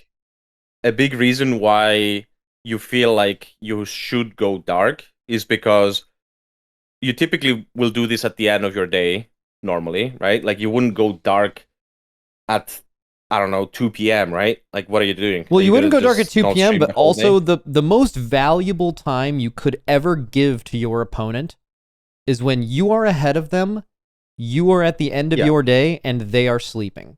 exactly. This happens to each of us every single fucking day. So if you ever kill a boss at the end of a day, you are like giving away the most valuable shit ever to your opponent. It's like if we're ever gonna go dark, it's now. But that's also when all the viewers are watching you. That's also when they're like, holy shit, this boss died. They're hyped. And like, think about that. Forget about seeing a new boss. Have you seen what happens to viewers when you just kill a boss for the first time? They fucking skyrocket. People are typing, I was here. People are just excited. They're like, Yeah. holy shit, only a few major events happen in every race, and they're there for one of them. And then it's like you just fucking dip, you know? Like, obviously, that hype would transfer into the new thing that you know that they're also going to care about. But like, you just immediately kill it, you know? So it fucking, but you're right. If we're rating at the same time, if we kill a boss at 8 p.m., you guys are still rating, you're close on the boss. Like us, like streaming the next 2 or 3 hours of that boss before both of us go to bed, you don't really have a lot of time to like intake that information and learn things from it because you're still working on this boss thing. You're not like waking up on a fresh day. And even if you wake up on a new day, you're going to be looking at that while we're already still pulling it, you know? So you're right. Yeah. If we were rating at the same Yeah. time, it would basically remove that happening ever. I mean, yeah, you could argue there is still something to be, a competitive advantage doing it, but it's way less. Let's say, I would say it's like a quarter of the value, let's say, or something like that. Because, yeah, like that is the fear, right? Like I can say, especially for us, historically, the Tuesdays always feel really bad, right? Because Yeah. it's not just that we're going to bed. It's also that you will have so much time to dissect anything that we show, because you have your splits, you have your re-clear and all that. Because like you said, if we're reading at the same time, okay, yeah, maybe you see something, but do you have much time to like capitalize on it? But yeah, for us, Tuesday night feels horrendous in that regard. Yeah. Yeah, I think I wonder how much I that think affects those raid days. Like, okay, we always re-clear really well. I wonder how much of that is to do with the fact that we just know that situation is good for us, so naturally we're in a good mood and we're just like, oh dude, we get to like get this free information, and like when we're done with the re-clear, we get to just like go do this shit, you know? And like that puts you in a good mood. Like I can give you an example. When our power went out on Sprocketmonger, the rest of that day was really hard for progression. Something we've talked about before is like how hard it is to kill an end boss after you've already lost, especially a really hard end boss. Like when the motivation to win is gone, it's so fucking hard. And it's like you don't even know if you're going to kill the boss, because like a certain amount of passion and motivation is necessary to like actually do stuff like that. I can tell you after that power outage, that day felt so stressful, because it's like, dude, like they're going to kill this boss tomorrow. Like we really need to kill this boss. Like it's a middle of the tier boss. It doesn't drop the most insane loot, but like just as like a pride thing. I don't think that's ever happened in the middle of a race where like you guys killed a boss in one lockout that wasn't an end boss and we did, or we didn't, you know? So like that stress, and so. also after the 4 hours or whatever of us just sitting around with our hands on our heads, just like you try to stay positive, but you know, like that shit starts to get in your head. It's real. So like, and then it's all over and you're happy and you get to start raiding again. And then it's stressful, and it's like, we definitely did not play good that day because, you know, just as we've acknowledged that on a day where you've already lost, like your motivation's in a different spot, it's hard to get out of a mental space like that. Kind of similar how it's hard to do progression after like 75% of days of splits. Like if you've ever done like splits for like 10 hours, then just be like, let's go into Mythic now. The second you get to a hard boss, you realize that everyone's brain is fried, you know? It's just hard to like refocus like that. So I wonder, basically all I'm saying is you have that day. I wonder if you play bad on those Tuesdays in a way, because you kind of know that the day sucks. I mean, I remember, I mean, back in the day, let's say, we definitely did not make the best usage of our Tuesdays. I remember vividly, in Sepulcher. Yeah, you guys didn't even raid. I remember this exactly. You guys didn't play the entire day, basically. Yeah, I think we just did, I don't know, unimportant stuff, instead of just chain pulling the boss, like, or you know, like progressing properly. I don't know. We were like, oh guys, like who needs Steel and M plus, and who needs this, who needs that, and we're just a little bit slurp, like doing non-efficient things. Yeah. I think we maybe also pulled the boss before turning on the streams, like for an hour or two. I can't remember. Honestly, it's been so long. And then we were like, okay, let's go to bed early so that we wake up early, you know, get as much sleep as we can. And yeah, I mean, at least it felt like the right move back then, but damn, that day sucked for sure. Yeah, like just mentally, it just brings you down. I would say, you know, I think we've been doing a better job at it, overall, and we have a lot more, let's say, structure as well in terms of the plan. So we're not as aimlessly doing. I don't even remember what we were doing back then, but yeah, definitely Tuesday is a dreaded day, like on average. Yeah. Yeah. I also wonder. This is another thing I wonder, just like general psychology, where I know in the past we felt like, I think part of the reason of why we chain pulled initially and you guys took your time was like you guys were already behind by default and you knew that from the beginning, so you have to be more methodical and make sense of every like decision you make. Everything has to be like extremely efficient. And then the psychology of us being ahead, thinking that like, oh, we have to like maintain this lead. This is before learning that like you're just literally never going to keep it. It's just not how it works. Like we just felt like you had to chain pull because it's like we just can't afford to get behind. We have to outwork the thing, even though it's not this. It's too hard. This content's too hard to do that. I wonder how much our morale and our atmosphere and progression differences between the guilds. Like, I would wonder what it was be like if it swapped. If we were from behind and how that would affect us in any given raid. Obviously, it's like a totally different scenario. But like, think of it like this: I had a lot of fun on Gallywix, even though it was easy, because we were just like figuring out a boss and doing a thing that we've never seen before. That's objectively fun, right?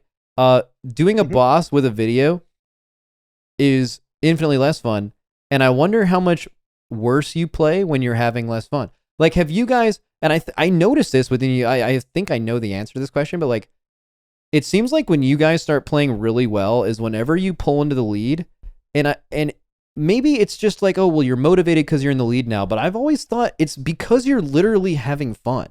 Like, once you're in the lead, you're no longer like, what did Liquid do this pull? You're like, let's figure out how this boss works, and that's like the reason why we all do this shit. So like, okay, all of this is obvious. You know this. The answer to all this is true. But like, we're basically in that mode the whole fucking time. Like, we get to start by doing it first, regardless of how it ends up. We just start doing it first. So we're just having fun more because we're not a video guild more. And I wonder how much that impacts the race just in general. How much easier it is to have a good morale being in the lead in general, and then also just being the people that are doing the fun thing of just actually figuring the bosses out. I remember you saying this. It was in Nyalotha, right? I think you said that was at least at the time, that was the least fun you ever had in any raid tier. And it's because you were behind 100% of the time. So you never felt like you got to even figure out any boss. Usually by the end of the raid, you get to do that. But like, in that raid, you didn't. You were like, this raid was totally miserable for me because of that. Yeah. I mean, yeah. We've talked about it before. Yeah, that is true. I mean, for example, I would say, I mean, definitely for me, but I'm guessing also for the players, Sprocket was definitely the most fun from this last raid. I do think the boss also was pretty good. I mean, personally, I like that kind of bosses. Where Sprocket was a great boss. Yeah, it's like comparing it, let's say, to Styx, where it's like, just do the same thing 6 times and that's it. Good luck. I think bosses like Sprocket are way more interesting, where it's a more steady progress and like different things all the time, different positions and all that. But yeah, I mean, Sprocket definitely was pretty cool. I think definitely plays a role at the same time, right? Like, we're used to being in the I mean, I guess you're used to it now. Other end, but yeah, I wouldn't say that it's something where you're like, oh yeah, I'm used to it, so it's good. Yeah, it's more like you just learn how to play through it. Yeah, I mean, I think especially the thing that is annoying is, I would say, also the like we were just saying before, like the Tuesday, like, just like to give you like an like, imagine this, right? You wake up on Wednesday, you log in, you're ready to pull the boss, like to start your day. You know you have like splits ahead of you and the re-clear, and then I see on the second monitor, okay, Liquid are already progressing basically their mythic boss, right? Like, you've done that all already. I think that's when it feels like, damn, bro, like. Yeah, and I don't know. And the re-clear is extra stressful because you're like literally doing it while you're watching us pull a boss, and you're like, okay. Yeah. I think you kind of get over this and just naturally, right, as well, because we can. It's always easier to catch up. But you get over it, let's say, over the course of the first week. I think, yeah, the reset is a mood killer for sure, a little bit. Yeah. I don't know. I mean, this time we had a pretty fast re-clear. Actually went, I think, pretty smooth. Historically, we've had some troubles, let's say. I mean, especially in Nerubar, I think Kiveza took us quite a long time. But that boss is so yeah, hard. I mean, this time was pretty good, but it's still, I don't know, it's just that morning feeling on Wednesday, I guess. At even if you feel like, okay, we did really good. Just and maybe it's more like a psychological thing, I guess, and maybe a bit less on pure facts. But it just feels bad saying that on Wednesday. So I don't know. I mean, yeah, I mean, would definitely be nice to see how. I guess I'm curious. I guess there's people that have played in both our guilds. I wonder how they feel about it because they've experienced it. Um, I don't know. I guess it's a little bit hard. I guess for us to give a proper perspective because we've only ever experienced one side of the coin. Yeah, same. Yeah. Yeah. Okay, I kind of want to open it up to chat a little bit. Because I think they will. I have some ideas of where to go, but I think this is about the time where I think they will have some good takes. And if you see a question that you think is really interesting as well, if you have my chat open or if you're streaming, and then see if there's one in there that actually is good. Because I'll try to skim through a lot of the like terrible. Actually, maybe bringing up like a really obvious one that people bring up all the time to talk about it would be smart. Like I saw someone earlier type like, why don't you just make a gentleman's agreement thing? And I've just, the amount of times I've just fucking read that. And it's just like, that's just never, ever going to work.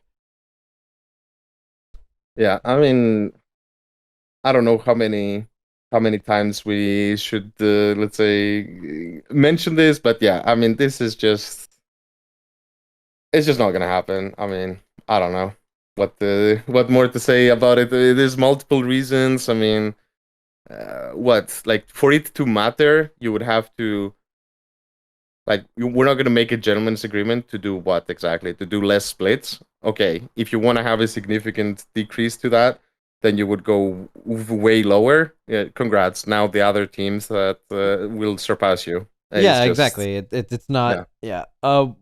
Someone ripped. This is actually I think kind of interesting. Oh wait, it was in YouTube. There we go. Do you think next season's last boss is going to be super hard because they got flamed so hard about Galley being easy? I mean, I hope that it is harder for sure. But I also hope that it's like I think bosses just being hard is not necessarily that be what's the phrase be it all. Oh man, I don't know. The end all be all. Yes, Fuck that yeah. one. But I would like it to be a bit more challenging in terms of not just raw tuning or anything or just tuning, but also mechanically just I don't know a bit more challenging, a bit more more in line with let's say some other bosses in the past. Yeah, I don't know. I would say probably I'm expecting them to do it. I just hope they don't just I don't know. Like if you just tune Gallywix harder, I don't think I would say nice. This is a great. Yeah, I don't think boss. they've like completely forgotten how to make end bosses hard. Like Ansarek was right before Gallywix, right? Like Ansarek was fucking insane. So you have. Okay, so number one, I think the next boss is going to be hard, and I bet it is going. I think the fact that Gallywix was this easy is absolutely. Like if they're gonna err on the side of caution, you know, they're just going to make it harder than easier if they have to make a guess. I think that's real. I think Blizzard reacts to things like that. The thing that I'm more interested in is how they balance the middle of the raid. Because like I think the last two tiers have been so polarizing.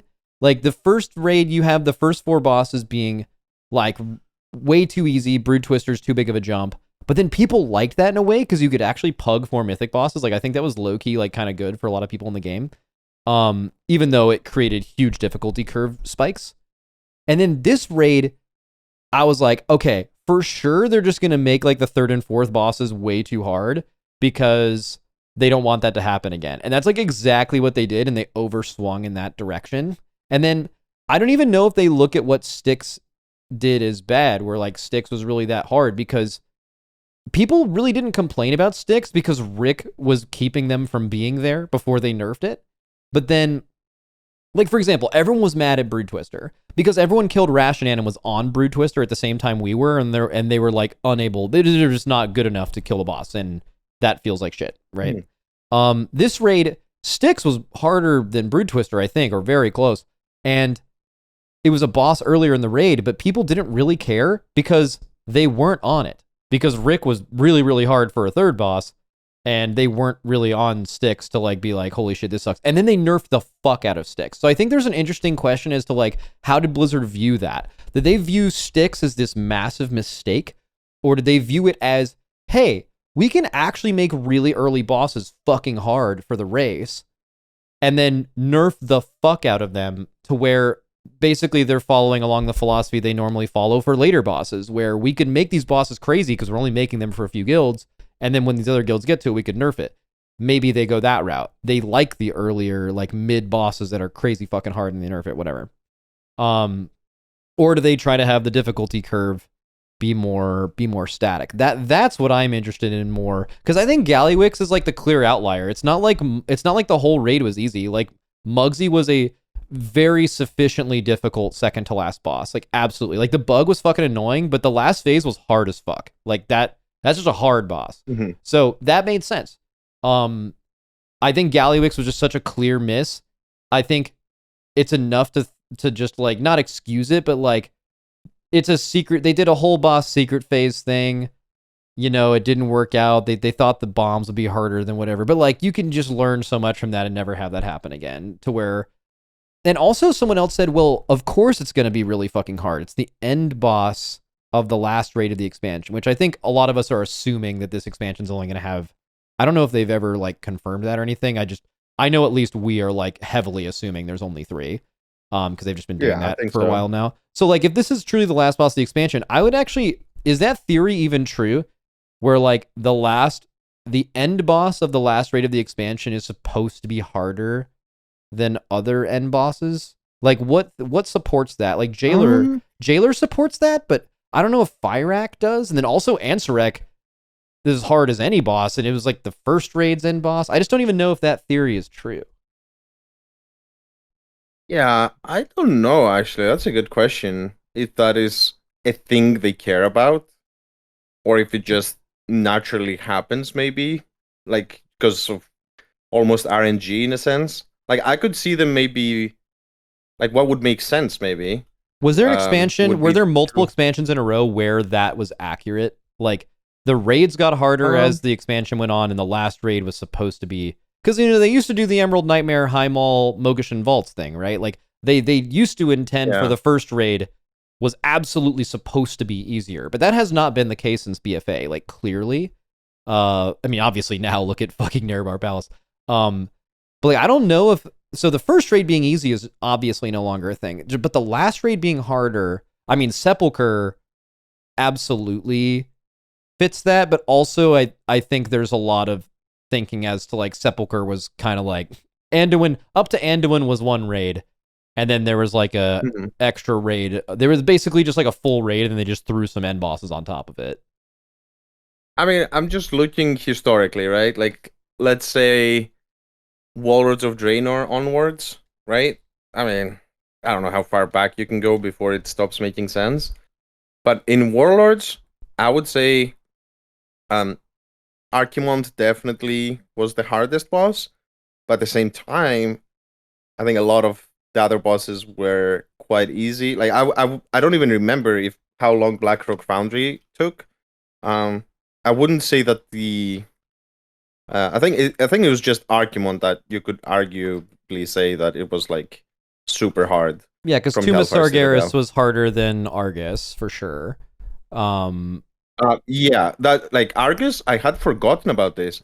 I think it took a day to reach the last boss. Every boss, including Agrimar, was dead in one raid day.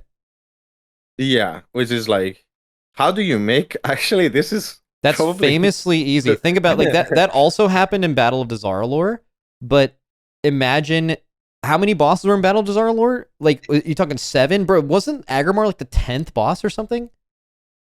Yeah, I think there's 11 bosses on Antaros. Yeah, so like Antaros was like famously very easy, and Argus wasn't like a really, really hard end boss. It was definitely hard, but it wasn't It was like a normal end boss difficulty, I would yeah. say. Yeah. And then N'Zoth. Um. N'Zoth Yeah. isn't What like was Nizoth? Was Nyalotha harder than Eternal Palace? Probably overall. well, how Mhm. hard is Eternal Palace with Ashara being tuned in its killable state from day one, you know?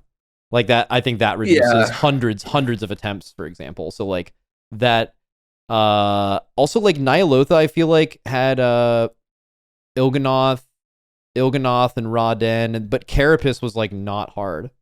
I think Carapace is like Not sub hard. Yeah. 100 pulls, right? So like it's like How many pulls was Nizoth actually? I can't remember how long that boss took.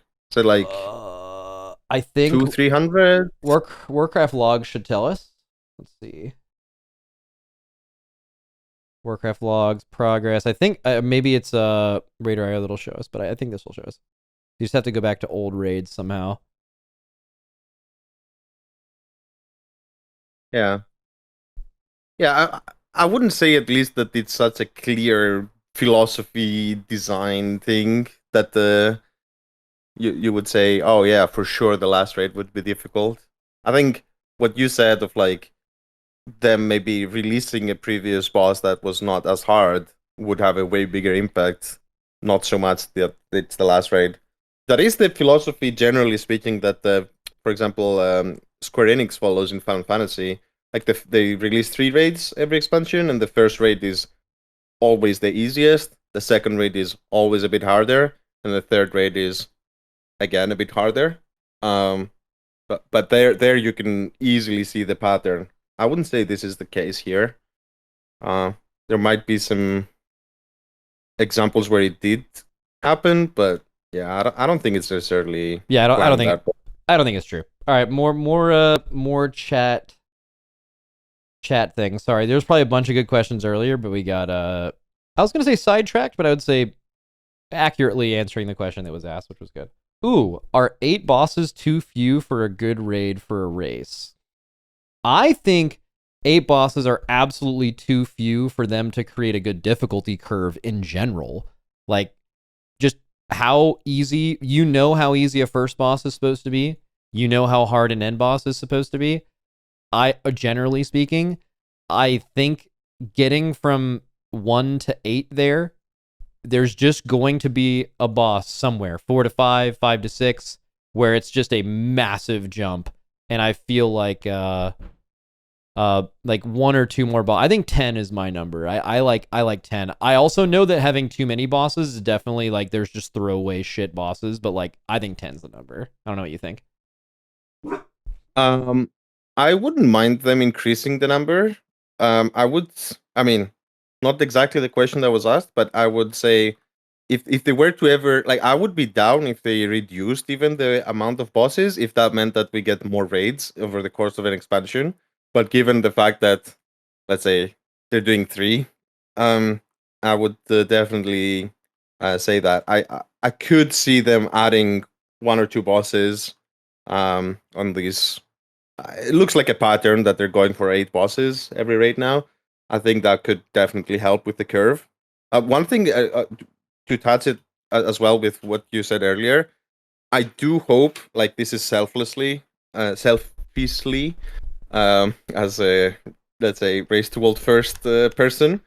I do hope that they do not butcher the middle bosses again and make them super easy. I think there's something very satisfying for us. I'm not, what happens to the rest of the community is a separate matter. I'm just saying, purely for us, I would say this is one of the most enjoyable things.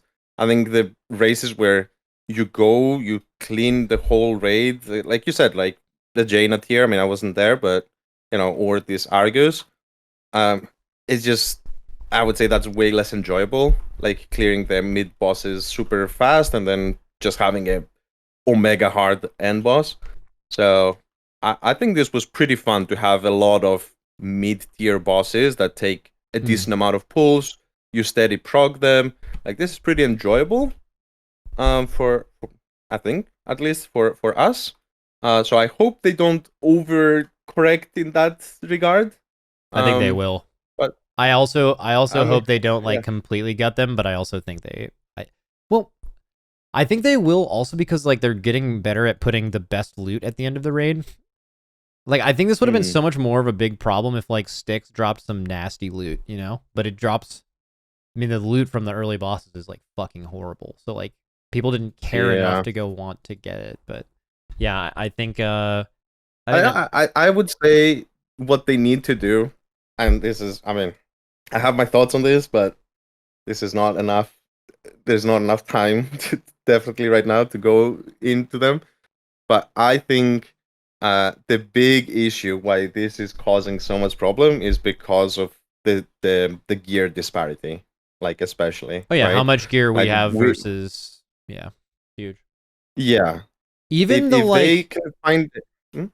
Go ahead. even the difference between our gear, like when we get done with Mythic progression and we zone into Mythic Plus, compared to literally degenerates that have been pulling the highest Mythic Plus keys every minute that they've been awake since they've come out, you're talking like your character's doing 10% more damage than theirs. Like just massive difference, even to those people. So think about the disparity when the raid is happening versus, I mean, you could even quantify this in a number. I'm pretty sure we're like the average first week Mythic guild, which is not a lot of guilds, by the way. There are not a lot of guilds that go into Mythic meaningfully in week one, besides just killing the first boss. We're probably, what is it, like 3 or 4 or 5 eye levels higher than that guild? Something like that. But more importantly, is we have tier on every single player, usually full heroic, and they have every single trinket and very rare item they want. So the eye level doesn't even tell the whole story, right? So that's it's pretty huge, and that would also help us because by doing that, 100%. you're reducing the amount of characters we need to.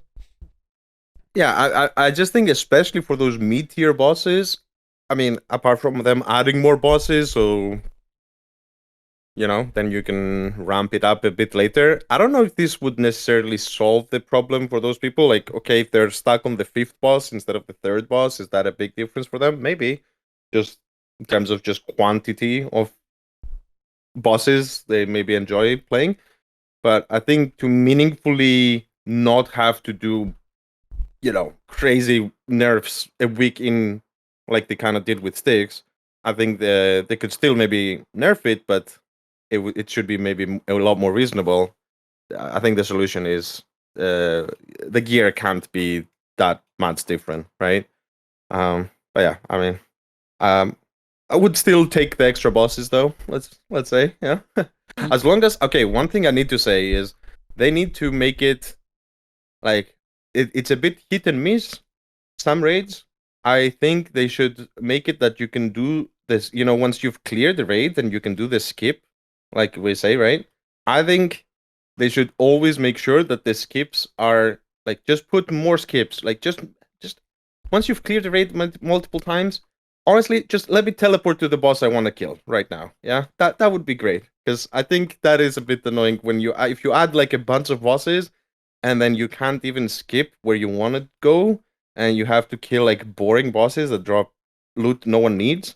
I think that's also a vibe killer for a farm. Yeah. Someone asked, I'm curious if both of the guilds would rather want another Sepulcher again in terms of length.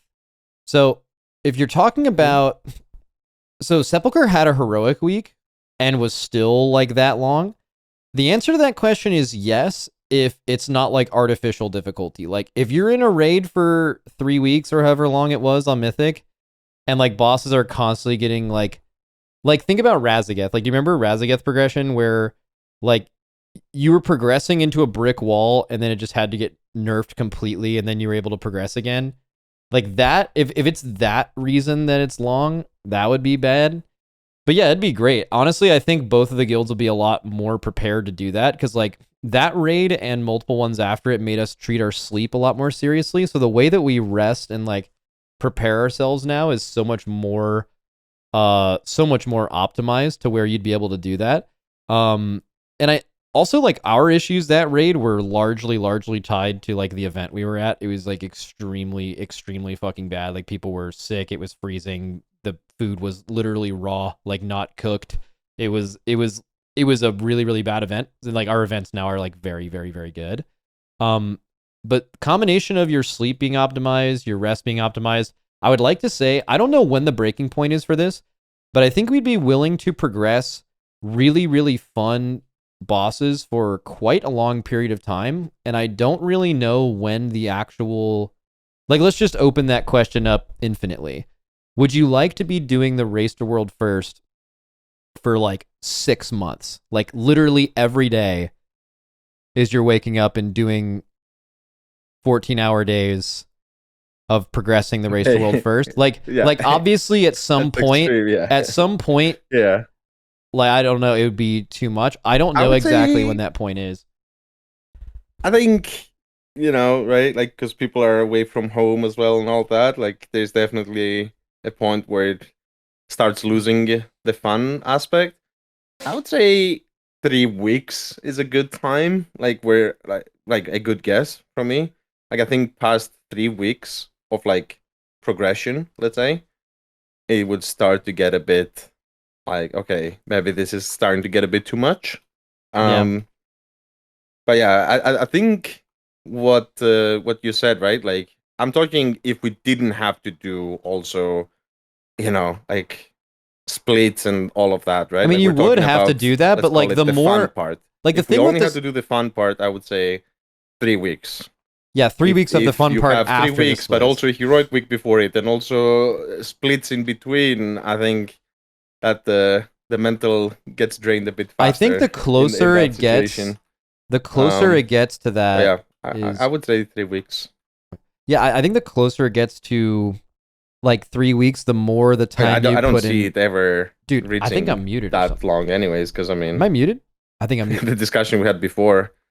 I think my mic. If it takes us 3 weeks, goddamn, that must be some real hard bosses, yeah. Dude, it shows me talking in Discord and completing a stream, but he's just like can't hear me. 1 second. Extreme. Can you hear me, bro? Is he gaslighting me right now? That'd be insane. Hello? Yeah, he can't hear me. How do we fix this? Wait. Here, I'm rejoining. Can you hear me now? Oh, hello? Hello, can you hear me? Yeah. Oh, okay, cool. I don't know what the fuck. I think like Discord just like did some crazy ass shit, but we're good. Dude, do you remember what you were talking about? Because I had a response to it, but I was going crazy thinking you were gaslighting me. What? Gaslighting you? Bro, I was talking and you were just talking over me for like a minute, but you just couldn't hear me. It was insane. Yeah, the stream VOD goes absolutely crazy. Oh, dude. Sorry. Yeah, no. Good. I thought you were being quiet or no, bro. I'm never quiet. I was just fucking. I was bugged bad. Chat. What were we fucking talking about?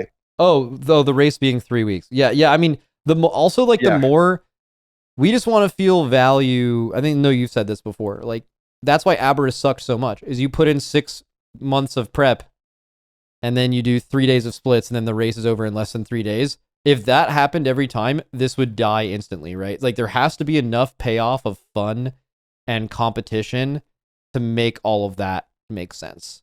So I don't know when the end point is, but like for last raid, it also matters of like for example, I think it would be hard to do that with 8 bosses because like let's just assume the first 3 bosses die the same. So like Rick's kind of hard, but then like from Styx to the end, that's 5 bosses. For those 5 bosses among them to take an extra week more than it did this time, like where are you spending that time? Like, okay, you spend an extra 3 days on Gallywix. Okay. Mm-hmm. That's like a normal end boss kill time. Okay. But like where are the rest of the 4 days coming from? There's going to be some fatigue. There's also viewer fatigue. Like one thing that people don't remember about Sepulcher that I vividly remember is like Halandris, crazy viewership. Anduin, crazy viewership. Lords of Dread drops a little bit. Rygalon, super fucking hype. The way that went down. That was super cool. All right, we get to Jailer though. Fucking crickets for a week. No one watched Jailer. I don't know if that was because Jailer was hard to follow. I think that's true. I think it is hard to follow. But also, I think for the first time, viewers were asked the question of, hey, you've liked watching this thing for 2 weeks, but could I interest you in a third? And a lot of them were like, you know what? That's a little too much for me. And they did not show up for that week. Now, if all races were 3 weeks, maybe they'd watch that. But like the longer you get an event to go, the less likely people are willing to commit to it, right? So I think that's a factor. But I think in general, a few more bosses and having raids be a little longer would be fine, as long as it wasn't like the only time I'm never having fun progressing bosses is when you feel like a boss is impossible and you're waiting for it to get nerfed. That's just never fun. If it's not that and it's just purely progressing hard bosses that are made well, I would be willing to do that for a lot of time, and I don't know exactly when I would feel like I'm over it. Yeah, I would still prefer personally if it was, at that point, if you're gonna create all these bosses and all that, I would argue that it's much better to just have less but more frequent is what I would, prefer personally. Like I think it's fine. Like 12-day races I think is pretty okay. Yeah, that's acceptable. Would rather have no splits and just play 3 extra days or 4 uh of actual mythic prog, which I think was totally doable in this raid, for example. Like you said, right? If Gallywix took like 3 extra days, I think that's where we would be. Um, but I think, yeah. I mean, if they wanna, I don't know. I mean, I don't see it necessarily happening. It looks like Blizzard has their plan moving forward of 3 raids, let's say, per expansion. Um, and about 6 months in between. But Yeah. yeah, I would say I'd prefer it a lot more instead of having, oh, now we're 15 days progging or 20. I'd rather just have the next race being 4 months instead of 6 then, and just experience that again. But yeah, I mean, if it does happen, I would say, the Sepulcher amount of days, especially if there's no heroic week, I think is fine. Yeah, as long as, yeah, they would just need to put more bosses. Yeah, like with 8 bosses, I think it's hard to do. Okay, I have a couple of good questions. One is really fast, which is, wait, where was it? Oh, which boss in the last 2 raids was the most perfectly tuned? They guessed Princess in parentheses besides the 1 tank issue. Princess Keveza. My answer is Sprocketmonger week 1. I think so as well. It just popped in my mind as well. I think, okay, they did nerf it 4%, the health at some point. I think if they hadn't nerfed it, it would have been pretty tight. It definitely doable still, but you couldn't have that. Yeah, you would have had to have everyone yeah. alive through the big beams plus the last balls, and then you'd have to like optimize damage. It would have been very, very hard, but doable. Yeah. Yeah, I think if they had made the balls a little bit easier to dodge, I think, yeah, you can argue it's a skill issue, but I don't know, right? Like every field when is you have the struggling best with those players in the balls. world just doing it over and over Yeah. again, and it's pretty routine for someone to get hit, it's probably just like nuclear hard. Yeah, so if they had made the balls a little bit easier, I'm not saying a joke, but just a little bit easier to dodge, and still have the 4%, and then the expectation is you just don't touch a ball, I think that could have been a better version of that boss. But yeah, I would say I can't really find too many flaws with that boss. I think it was like a very enjoyable progression as well. Just step by step. You never really get bored, I would say, playing that fight. I've played it as well, right? Have you done the raid? Like, have you played it? No, I did the first 4 bosses, I think. No, I have not played it. Okay. Yeah, I would say it's pretty fun boss, and was fun from the outside. I don't know. Can't say that it was anything bad with it. I really like that So, one from the yeah. outside. I want to say it's that boss. There's another question I think that is very, very interesting. Do you all think you can get even better, or have you all reached a ceiling in terms of skill and organization? I mean, the answer is for sure we can get better, yeah? I don't think you ever can argue against that. I don't know. I mean, of course, every time you improve, you can make an argument that it's a smaller percentage improvement compared to the previous improvement. Yeah. Potentially, but of course there's infinite room, right? Yeah, there's Like I don't think yeah. that's like the one thing I think maybe a lot of people who aren't involved with it don't understand, but like the skill ceiling for this, even on an individual player level, is like infinite. Like you'll never find a player that is perfect on every pull of progression. You know, like the amount of intuition, especially like early in progression. Like if you're asking someone 100 pulls in to repeat something they've done a few times and they've seen someone else do and do as much damage as possible, there's actually quite a few players in the world at each spec that can do that are not good enough at this level. Like they need to innovate and be the person who figures out how to do that 5 pulls in 2 pulls, right? And then you need 20 plus of those people, and the amount of people that are that good are like, there's not even enough of those players to like fill both of our guilds probably ever. You know, like they're extremely hard to find. So like that on an individual level, but even at like, I feel like every single tier I am significantly better at what I do. It's just even the organizational level is just so hard.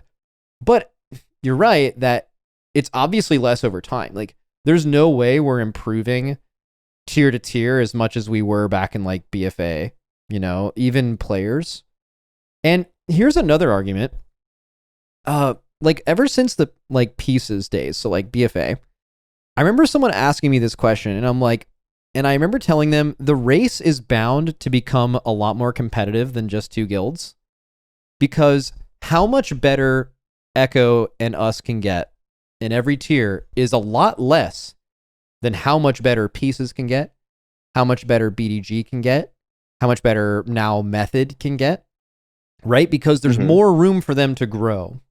But obviously things are ever changing, and this could change in any tier, but people have been saying that for like 4 or 5 years now, and realistically the gap from 2 to 3 has not been closing. It has not been getting smaller. So that makes me think that there actually is still just massive room to improve, because the fact that that hasn't happened, I know guilds have died, and I know both of our guilds have taken their best players and all of that. I know all that's happened, but like it still should have gotten smaller, which makes me think that the diminishing returns are not as serious as you'd think, and there actually is just like kind of infinite room to get better at a 20-person group size competition thing. Yeah, and I think you can say the issue why the diminishing returns maybe are not kicking as much in is, I would argue, because there are so many ways to improve. It's and if you were to take away basically splits, right? Like splits in itself is something that you're trying to improve every time, right? Like how do you min max? How do you improve? Like you also want to adapt to whatever new comes, because every patch is different, right? Like we had the a trinket that everyone wants from the last boss. That changes how you think about the splits potentially, right? Oh yeah. Next time, who knows? Like it's ever changing. Like remember when they changed it that you couldn't hold loot Gear, for more than 4 hours, even if specifically you're for offline. us as well. Yeah, we used to literally do all of our splits, keep the characters offline, and then see what gear everyone got, and then do the computation. And now you're on a 4-hour clock right after everything is over, and that infinitely changed it. And then even last raid, like I don't know who popularized it, but it was like in the previous raid, I think Method claimed to have. I don't know if they actually did, but like where you do the like you run the normals, and then you vet the people that you're running with, and then you like, you know, do some kind of no matter how you manage it, you like invite the people you know are good to heroic, because like I don't think a lot of like fans of this know how important it is to have like bro, recruiting from eye level in the group finder in a split tells you absolutely nothing if they know how to play the game, man. And like it'll just tank your splits if you don't have people that are good. So like that was huge, and being able to do that efficiently, the spreadsheeting of like loot and how much that can improve, which is, you know, maybe not the most fun version of difficulty or skill, but like it's certainly, there's infinite ways to improve at it. Yeah, I think for realistically for there to be more competition, like I'm not even saying like one guild. I'm just saying if you want to increase like, because other games do have this, right? Like you mentioned earlier, and I know, right? Like for Destiny 2 or Final Fantasy, I mean, those races are also short there. So whenever the race is quite short, there's more room that one, small mistakes can have a way bigger impact. But the the thing that I said, right? Like, imagine if you take away some of these things, right? Like, oh, if you don't need to do splits, suddenly having a massive, community that is able to fill those spots and coming up with all these ways to organize all this, because it's like a massive project essentially that you need to put together. Like that is a big factor that would, like any guild who wants to compete needs to have that established before they even can think of competing, let's say, properly. And that is a big hurdle to surpass.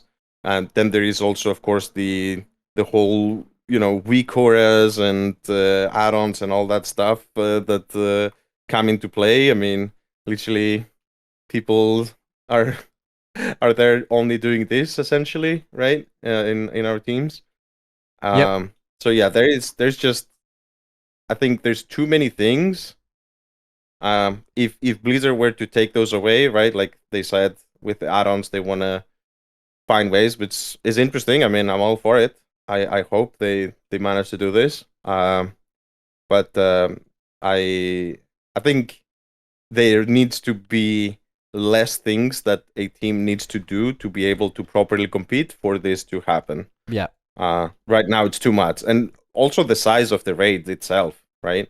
Like a 20-man raid, which essentially means you need to have around 30 people realistically. Yeah.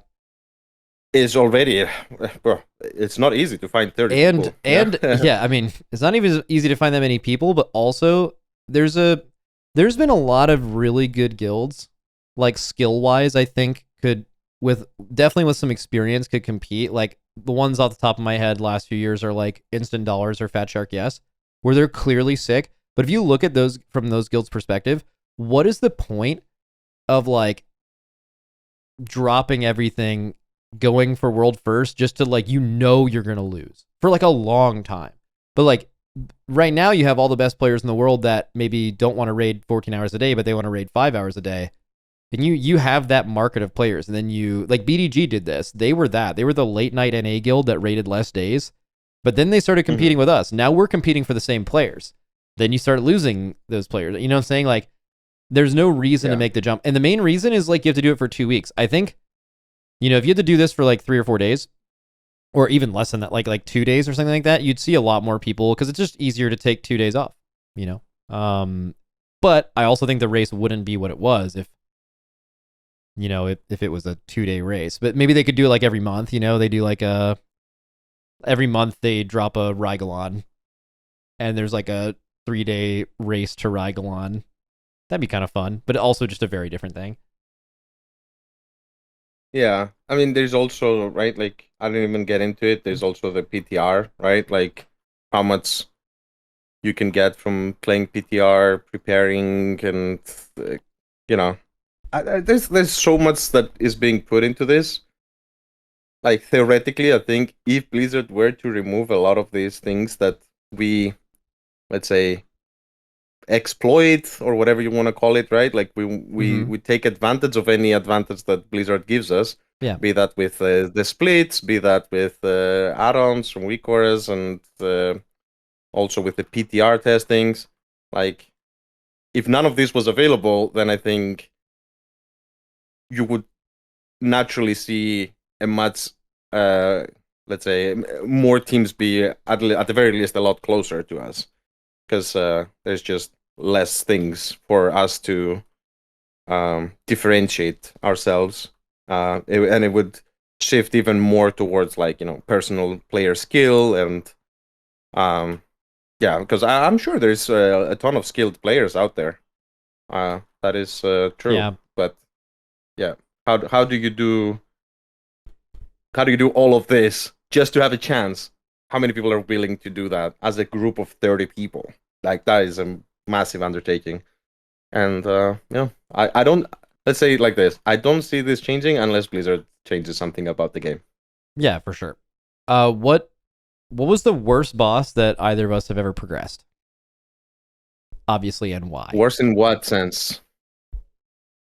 Like Uh, worse as in worse performance, or worse as in like shit no. boss? Like we Oh, didn't shit like it. boss. Definitely shit boss. Not worst performance. Uh,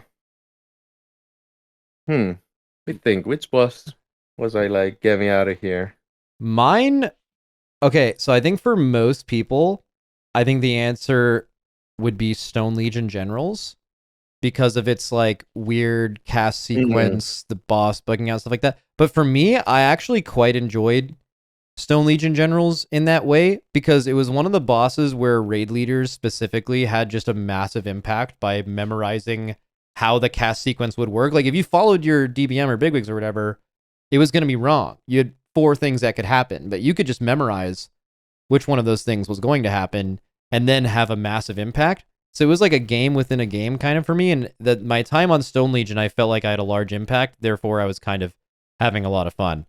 So I think the popular answer of Stone Legion for me specifically, I didn't hate my time on Stone Legion, except for the man, when you would wipe because you pushed a phase a few seconds early, so the phase was infinitely harder, or Mm-hmm. the boss would just spawn. You know how you AoE down the dudes with the shields? Like sometimes the boss would spawn a 3 and sometimes it would just be 6 and it would just completely random whether the NPC did its job Yeah. or not. Like that was really frustrating. But I don't know if you have another boss that sticks out to you as like, holy shit, this boss stinks. I don't know. It's kind of hard because some of these bosses, like, it's not like if you didn't progress it that much, like lengthwise, did it have enough time to get to you that the boss is not good? Yeah, if you killed the shittiest boss in the Like, world in 5 pulls, you're never going to think about it again because it died in 5 yeah. pulls. Yeah. So for that reason, I'm not sure. Like, I think if they had made Skarn really hard, I think I would have hated that boss. Let's say, for example, I Hmm. think I think that boss, at least as a because I played that boss as well. I mean, I not that much, but I did not think it's a cool boss just overall. I think what I guess what saddens me a bit is I think they're again with the looking at what is in that room. I think they could have made the way better boss. Let's say, but I think it was I don't know, just. I don't know. I didn't enjoy it. Like ads that are going around kind of like headless chicken, that already I think is pretty shitty for my taste. Um yeah, I don't know. But that's the thing, like I wouldn't say that it took too long to kill it, so it was not I don't know, it's hard to say. Like is there like a standout one? The only Um bosses that stand out to me are it's kind of unfair for the boss at least because they're just all bosses that were bugged. Like the least fun a boss is ever to progress is if a boss is impossible and you're waiting on it to be nerfed or bugged to where in either other ways you just can't progress it. So like Razageth was just a terrible progression experience personally. Um yeah, that's true. and Yeah. Ashara P3 was just zero fun. But like do you blame the boss for that? Like, if the boss wasn't bugged, you'd have a totally different opinion of it. But I mean, that also happened. So yeah, I don't know. I just think it's just like bosses that are bugged, basically. Yeah, I think so as well. Like I mean, design wise, I don't know. Yeah, I mean, I definitely remember not liking my time in Stone Legions, but at the same time, I was playing Hunter, and I think, playing with the, what was it called? The thing you put on the ground, the blue circle. I forgot the name even. Like the Night Fae ability. Wild Oh, Spirits, I Wild think. Spirits, yeah. Yeah, that was pretty cool, a little bit pumping. There's Um, actually one I can yeah. think of, but it also involves the tuning. But I absolutely loved Nexus Princess Kaiveza right up until the point that we swapped to one tanking it. But that was Mhm. fucking miserable. Like that boss would have been such an S tier banger all time boss for me, but the where you one tanked and if anyone died in the first 3 minutes, you just had to reset it was just so I, not fun. I think that definitely is the case on that boss, and also I think the fact that healers could be picked, I think it was also bullshit, Oh yeah, right? kind of the Like same you thing in have, Fire X. guys, two healers got it, watch out, and it's just like I don't know, this kind of annoying RNG. I mean, a similar thing. Oh, I guess I could say this. I mean, I like the boss. I guess I don't know. It's weird. Like once you pull the boss a lot, I remember having that feeling of like it also gets affected if you got a world first on it, right? But I remember I was so mad at Avatar back in the day Oh, because okay. it was overtuned like crazy. Or I wouldn't say like crazy, but yeah, like the last phase was crazy. Like again, raid damage, unavoidable raid damage, basically. And you had the healers being able to be picked with the tornado knockup, whatever it was called.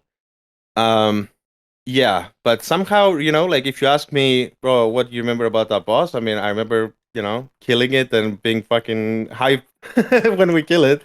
Um, so but I definitely was also a lot of times miserable, I think, progressing that fight. Yeah, it was brutal, man.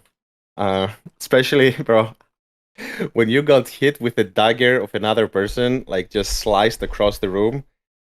Oh my god, dude, that That was was a some very crazy. tilting death. Yeah, I mean, the Yeah. most tilting thing that happened this tier was definitely the Mugsy bomb bug, which Yeah, actually, I want to ask you about this. I mean, I was instantly seeing this boss. I thought, first of all, this boss was gonna get reworked. I thought they're gonna pull a silken cord on us, what do you mean but after they didn't. PTR? Yeah, Yeah. Oh yeah. I mean, they did kind of. I mean, they went back and forth between like 1 jail to 4 to like whatever, and then we saw the last phase in PTR and using the good old rings, and then we saw the like cast sequence and we're like, bro, this is so fucking easy. There's like nothing happening, right? Um, they're gonna change this for sure, and then ended up being basically the exact same cast sequence, or like similar thing, but I mean you just add the raid damage. They just made the raid damage crazy, and that yeah, alone just makes anything hard. But they yeah, it was I mean, do you remember what it was before we even tested it? The like fire tornado. yeah, yeah. So you had like the idea was, I mean, maybe this is like a paint situation. I don't know if the viewers can follow this. So it's fine, but basically from going from I don't remember which side to which, but let's say if you went from the left side to the right, you wanted to do that in pairs. So because after I don't know what it was, after 30 seconds, let's say, random number, you would drop tornadoes that basically suck you in, kind of like the Kiveza, like black holes, right? Like they would suck you in. So you would want people to switch at the same time in pairs and then counter each other by putting the tornadoes, I guess, one north, one south. So then you get sucked equally, and you kind of chill in the middle. Yeah. That was on going from left to right. Then going from right to left, you wanted to go one by one because at the end of your debuff, again, I think it was 1 minute, you would explode and hit anyone that was on the same elevation as you. So there was two solutions to this. Either you would just jump, which most likely would be the case, or you would go to the stairs at the entrance when that debuff was about to expire. But yeah, so Or I think that was the logic. I mean, you could soak a mine too and like be in the air. But yeah, the sure, yeah, yeah. it was basically Sisters of the Moon, but second to last boss, where when you swap sides of the room, which you have to do at a certain point to not wipe, it just does. I think the version that boss would have been fucking.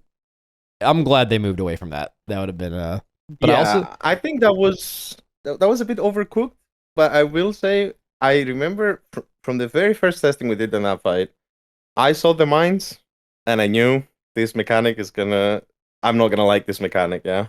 And sadly, I can't say that I ended up liking it. It's just to me, it felt pretty bad that in the end the solution is yeah, you just walk into them and blow them up and then soak it. I thought they were gonna try to do a bit something more interesting, where You kite them, let's right? say You kite them into a spot, you root them, and then you like use them to break the jails. That's what we were doing. yeah, but then you get rewarded by not taking damage when you break them with other means. Yeah. You know, like either with hitting a wall or with using the boss's abilities or something. You get somehow rewarded for that. But because there was no reward for doing anything smart, it just ended up being, yeah, we'll just have Paladin just bubble and go and blow them up one by one. And I mean, it turned out that, I mean, this was the big thing, let's say, for the fight in terms of the heal check and the coordination check and all that. But to me, it just felt, oh, I don't know. You have this randomness as well of where the soaks will be every time you blow up a mine. Yeah, I mean, the bug that was also didn't okay. help. I just, yeah. the bug for me was really weird. It was, once you like see it, the fact that it's desynced and you just run into the back of where the mine was coming from and you'll hit it. Like the solution isn't that bad. It's very frustrating, but it's like, you know, not that bad. But like, how did they didn't fix it? Because like, okay, I thought they were going to fix it after we killed it. I'm glad they didn't. But they didn't even fix it. Bro, is it fixed now? Did they ever I don't fix think it? so. Like, so that makes me think, that they actually couldn't fix it. And that to me is fascinating. Like when you guys killed it, when the week rolled around and they did a couple Mugsy nerfs, I'm going to be like, okay, they fixed there's going to be a patch note, like fix the location of the mines once they become CC immune or something like that. The fact that they never fixed it means they gave up on it or they like actually could not figure out how to do it. And that was really strange. Yeah, I don't know why they can't fix it. It must be some real broken code in there. I don't know. It must be like some crazy stuff. I hope at least they've tried to fix it, surely, and they just don't seem to be able to. But yeah, it's not a good experience, of course. But I don't know. I'm a little bit more alone on this take, but always thought that the Magzi, like, it seemed again that maybe they wanted to do. I mean, clearly they wanted to do something else, and they took it away. But it felt a little bit uninspired in the end. Like, yes, there was this idea. Oh, should we start on the right or the left?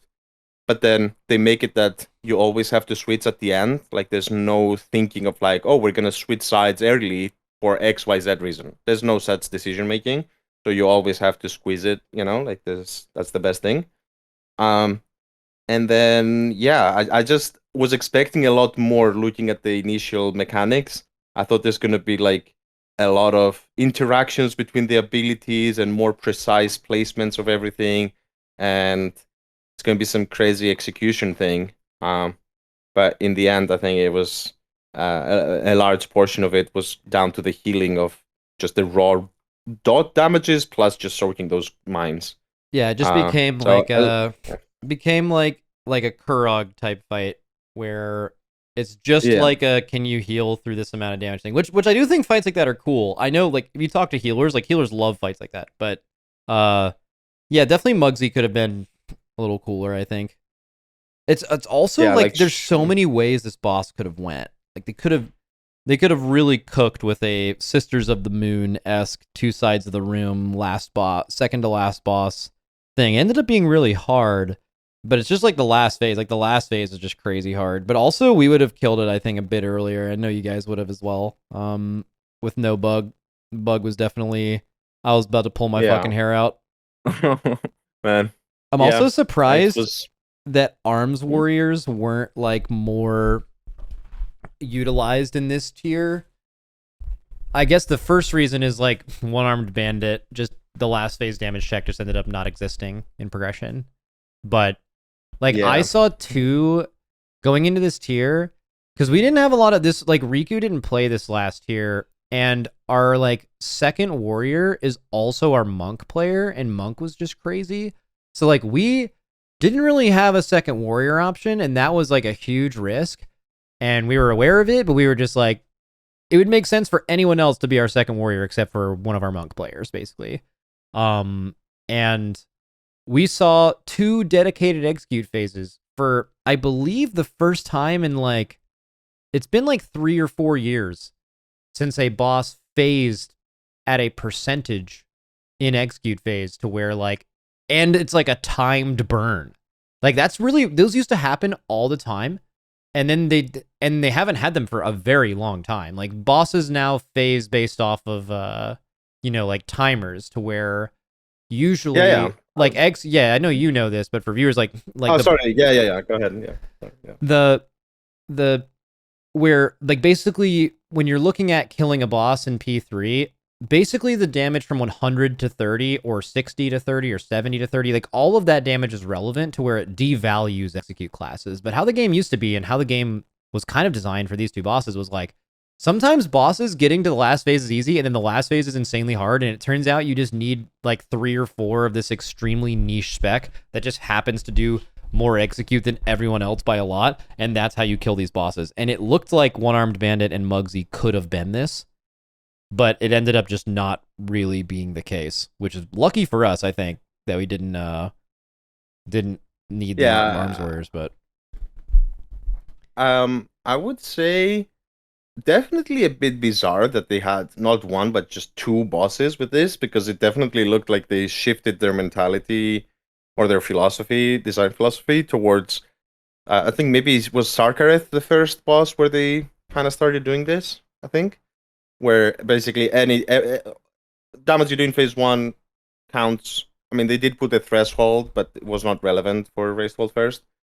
I think that's when they started doing it, and it seemed like they kept doing it. I mean, Firak did have a hard phase one, but the phase two to phase three was similar to Sarkareth. Well, I know when they stopped doing it majorly was Tuma Sargeras, or not Tuma Sargeras, sorry. Totally wrong. Sanctum of Domination. Like Sanctum of Domination, every boss was like defined by damage stops and like pushing at certain phases, and then like after that they reduced the amount of like bosses are phasing at certain percentages by a huge amount. But even in Sepulcher you still saw a fair amount of them. But you're right, it was like Razageth P1 had a definitive percentage, but then P2 to P3 was all you were not hitting those damage caps. So that was all like relevant damage. Yeah, so it was like Razageth kind of, but you're right. Since Sarkareth, it's been every single end to second to last boss has been the damage has mattered the whole fight. Yeah, and I think, I mean, is it like a disaster if a not end boss has this? Not really, but I would still argue I don't see a reason to do this. I think it's just bad. I mean, think of like even for farm, right? Or tons of other guilds that are progressing the boss. Like we can get away with saying DPS stop, then we get the kill and then we move on. But just the sheer amount of people that must have wiped or have this annoying thing being called on TeamSpeak or Discord, whatever people use, DPS stop. I mean, these are words that just kill your vibe. It kills everything. I don't know. Yeah. I think they should.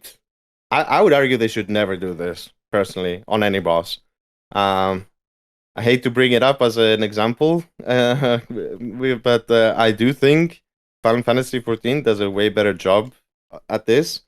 In what regard? In the regard of if you're afraid that the end of the fight, like you want people to experience it, right? Because it's like something cool. In Final Fantasy, what they do is the last 30 seconds of the fight, the boss just stands still and does some AoE damage, and then it enrages.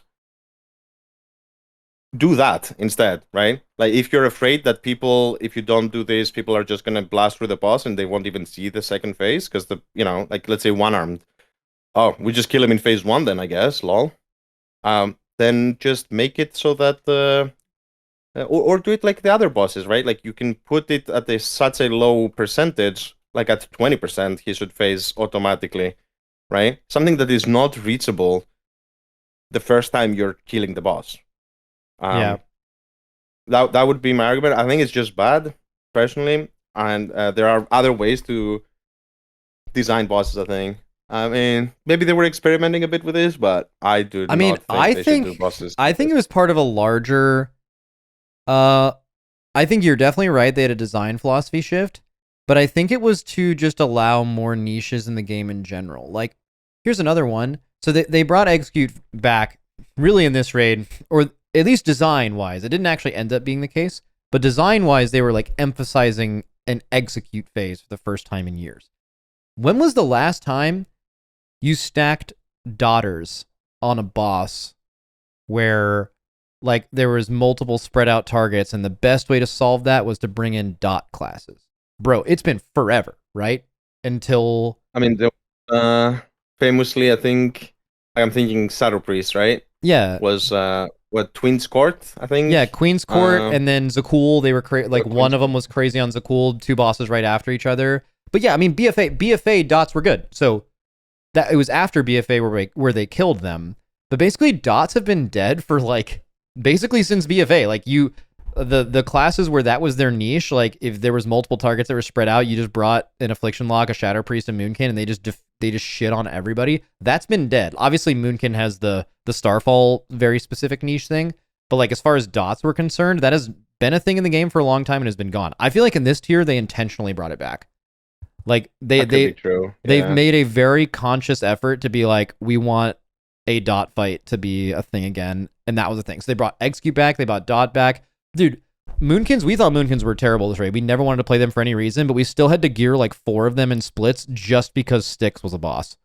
So we were like preparing Splat to main Moonkin, Goop to main Moonkin, and then multiple other people play Moonkin just until Styx died, and then play the classes they were going to play for the raid after that, just because of that boss, which actually ended up being pretty accurate because they made the boss pretty hard. Like you had to do that. But that Yeah. Yeah. Go I ahead. think that's on purpose. I don't know. I feel like this raid they like it had to be on purpose that they wanted to make sure that each individual like niche or at least ones that haven't been used in a while were built in the raid. We'll definitely be able to tell by next raid if there's some very obvious execute phases or if they keep dots at their current strength. Where like because bro, you didn't play Shadow Priest for like multiple raids.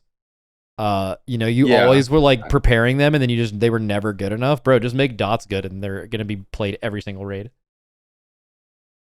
Yeah, I think specifically on sticks as well, I would say it's also, I mean, I don't know if I would call it, uh, like dot classes. I wouldn't say that's the good niche there. It's more like just spread out AoE, like just all chaos going around, and you just, yeah, I mean, Moonkin is kind of like the goats doing this. I mean, Shadow Priest can do decent, but not as good as Moonkins. So that is, I don't know. I think there's been other examples where you just want this kind of, there's just some ads all around, and you just need to blast them kind of quick. But yeah, I mean, specifically one armed for sure looked quite intentional because especially, I don't know if you did the math there, but on PTR when we were testing that boss, the boss had certain HP, and then the ads had certain HP. And then when the live version went out, they buffed both, but they buffed the ad HP significantly more. Yeah, compared to the boss HP. So that looked pretty intentional because you can have an equally as hard fight by increasing the boss health more and reducing the health of the ads. Yeah. You right? still have to be efficient with the ads either way, but making the ads health higher makes it something you have to like swap to and burn to where like those classes just thrive. Yeah.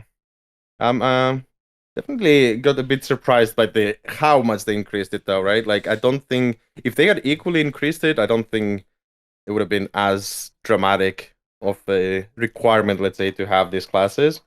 But yeah, man, those ads got chunky, yeah. Yeah, I mean, I think that was it was definitely intentional. But I like the rest of that boss though. I think like I didn't like the tuning necessarily of it, like especially the last phase just being just completely free was really weird. But I think maybe maybe they didn't expect you to get there at 30% or something. But like with Lust and 30%, it's just like so dead. But they I liked the coin mechanic. Like we actually ended up doing something quite a bit different than in PTR. Like in PTR, we were like, okay, what's the perfect way to do this? It didn't maximize uptime, so we ended up moving to the like shooting both coins thing. But like we just had the second, every single time the ads came out, we used that second pay line intentionally to always break the middle one. And if you stack your comp enough, regardless of in what order you break them, you can always break them in time before he enrages, just to make it the same every time. But then in progression, like you said, they buffed the ads health to where that was kind of impossible. You couldn't like kill all three before the thing realistically. So you just had to completely change it and actually be accurate. I think that's maybe why. Because like you think that's maybe why they buff the ad health is like if you could realistically cleave all three of them down before the enrage, the fight becomes extremely like similar. You just are repeating the same thing. And ideally in any good strat, that's what you want your strat to end up being, right? It's the easiest thing to repeat and be consistent with. So I think the whole like it's random where they spawn and no pull feels the same because you have to pull them in different spots, as much as that is crazy RNG for your boss damage. It's also I think what they wanted the fight to be. And if they nerfed the ads health, I think that's what it ended up would have happening is you would have like the fight just would have been basically like a heroic boss. You would have just like done the same thing over and over again instead of having to move. But also having to move is super frustrating. Like I'm sure you had this happen, but also one of left, right. Yeah, like left, right for like the whole P1, and like your boss damage going into the last phase is like minus 5%. If like if that happens to you, it's just like pure RNG. Also, I think that is what made this boss really hard with other guilds. Like I don't know if you saw pull counts, but like we both killed this boss, and I don't even know how many pulls, but it was like 60, 50, 60, something like that, right? And I felt like we did well. Like we pulled the boss really well.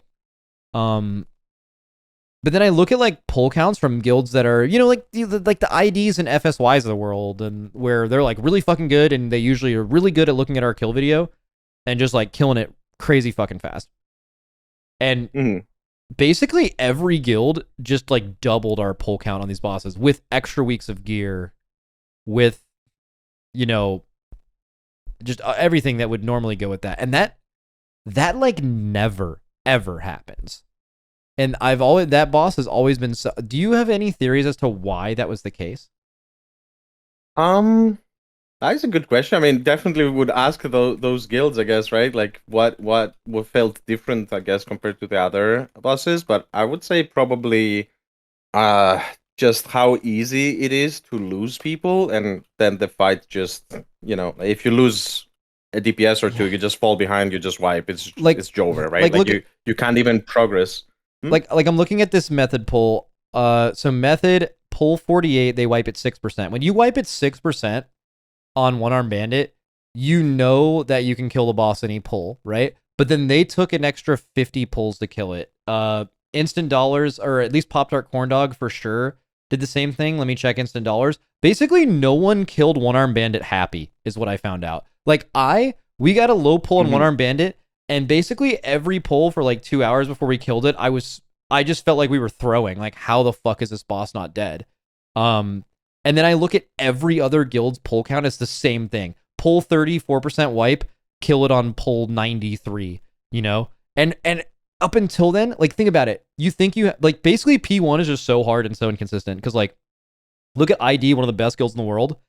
Having a 4% wipe, and then only having 1, 2, 3, 4, 5, 6, 7, 8. Only having 8 last phase pulls in 63 attempts is fucking crazy. Oh. Yeah, it's insane. Yeah. Like, this is every guild, and instant dollars is crazy good. So, like, you go down the line, like, obviously some of these guilds pulled the boss 400 times. Like, that's an extreme outlier, but even the really good guilds took twice as long as we took on a boss with strat.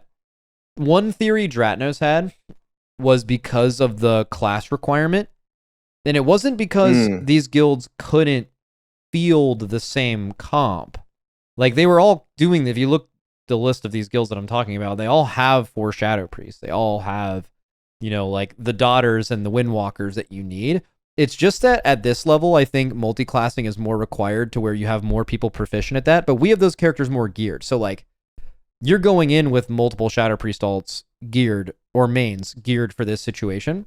where like Mhm. they're able to get 4 Shadow Priest, but it's like their DK is alt Shadow Priest and he's not super awesome at it. So like by splitting the multi-classing a little more, it was just requiring more of those guilds. And while they were able to field the comp, it was just with not as good of players because they were playing their not main thing. And I think that made a little bit of sense to me.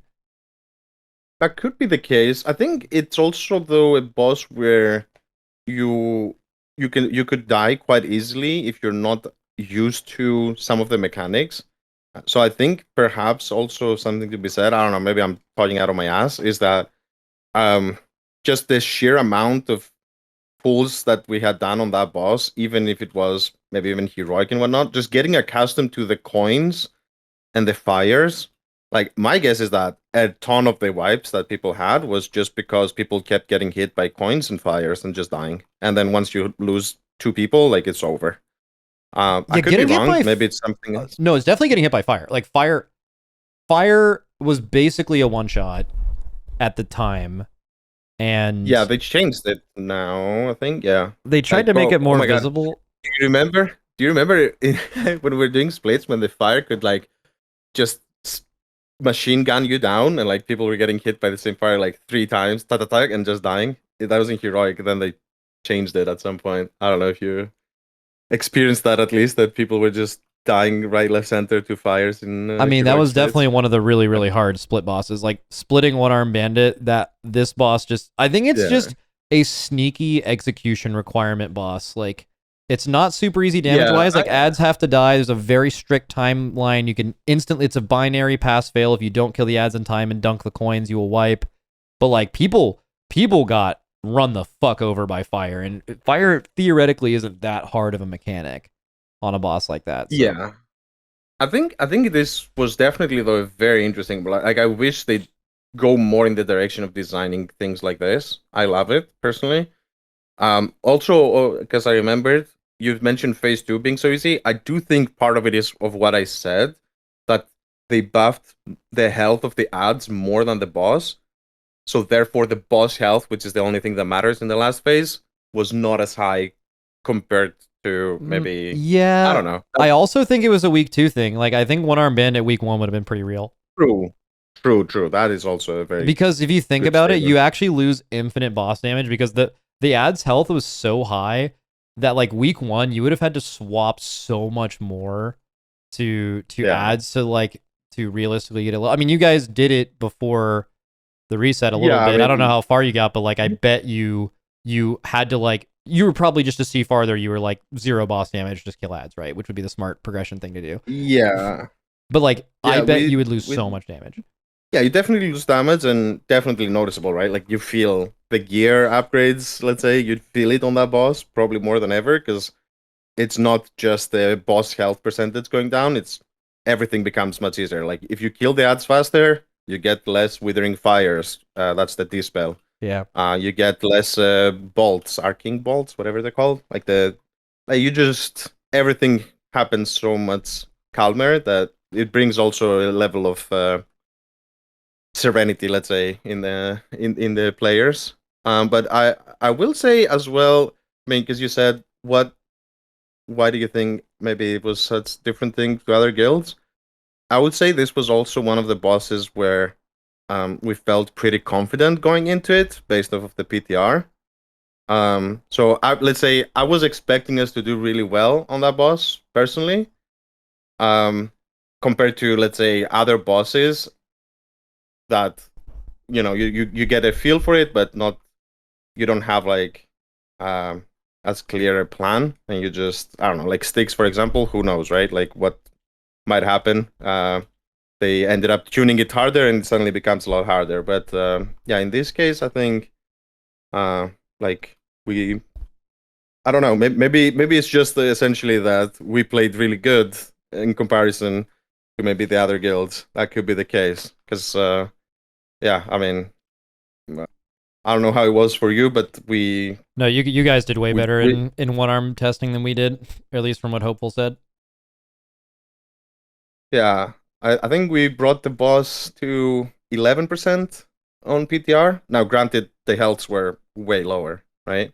Mm-hmm. Um, back then. So it was like we. I don't think we would have achieved that with the health that they had on on live. Let's say, uh, like the ads were dying way faster, like to the point where we could do essentially what you were saying, right? Like killing all the ads, regardless which one you had to. Yeah. Like if you think about it, just like moving the boss from left to right and killing them 1, 2, 3 every time, regardless of order, would make that fight so much fucking easier. Your positioning is just going to be the exact same every time. There's no variables. You're no longer just randomly on the right side of the room when there's fire coming out in a different spot. It just introduces a ton of variables.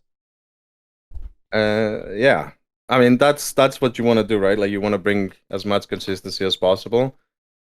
Did you fuck around with other rotations as well, by the way? Or was this the yeah, basically I mean, we in Heroic were doing like Coin Bomb last because you wanted to skip it because Coin Bomb like fucking sucks. So we were like, we don't want to do Coin Bomb. But then pretty early looking at his health, we're like, we're gonna have to deal with all 6 things. So if we're gonna have to do Coin Bomb, that's something I'd rather do earlier in the boss. So you have, and then it's like, okay, 1 or 2 minutes gonna be up. Okay, naturally you can do that. Windwalkers will like destroy them. Okay, that was the main thing, because obviously the it's really basic logic, right? Like which ones make the fight harder? Well, if you do Shock and Flame and Shock and Bomb early, you now have to deal with just an extra mechanic for the whole fight. Well, that's bad, right? So obviously those 2 ideally should be last. And when you do that, you don't have a ton of options. Flame and Coin feels like something you want to get off cooldown early. That's what we were doing in Heroic, because it's like your healer cooldown's going. But then also that one, did you ever, at least in PTR, like it was really annoying that Flame and Coin would just like desync a ton of the boss's abilities. So like if you didn't push that at the exact right time or exact same time every pull, you would just be dealing with like totally different big hit timings and stuff, which actually made the boss, whether it's harder or not, it like you're learning 2 different versions of a boss, which sucks. So that was annoying. So like you wanted to have that be consistent. And then it was basically like, okay, if you want Coin and Bomb on 2 minutes, you want to obviously have Shock and Coin as fast as possible so you can just have something to be clearing the room. It kind of just fell into place. It's like logically the thing that makes sense, but also like a Coin and Bomb could have been moved in different areas, but ideally lusting in P1 and skipping Coin and Bomb was the other option because the P2 DPS check wasn't very hard.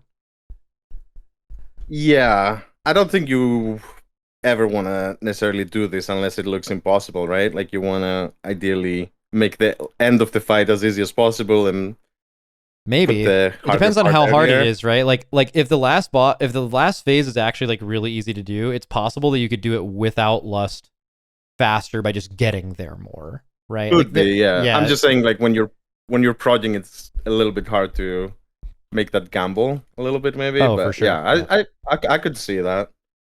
Yeah, I mean, for us at least, I mean, this was, yeah. I mean, I remember. I don't know if you remember, like on the PTR as well. Like they had the fire pylon, like flame and shock. They had made it. They had made it that it was hitting the walls. Yeah. On and then the fire would disappear, basically. Yeah. Right. And then at some point, I think on the second testing, they changed it. Funnily enough, when we got on live servers, I don't know if you spotted that as well. They had put that back in. Yeah, you could put it in that little cubby up at the front, and the fire wouldn't go through it. Yeah, if you put the fire pylon in that corner, which was a bit weird. I remember I messaged them like, I don't think your fix made it to live servers, and then they hot fixed it. But yeah, I think it's cool. There's so many options. We did end up doing the same rotation that we did on the PTR.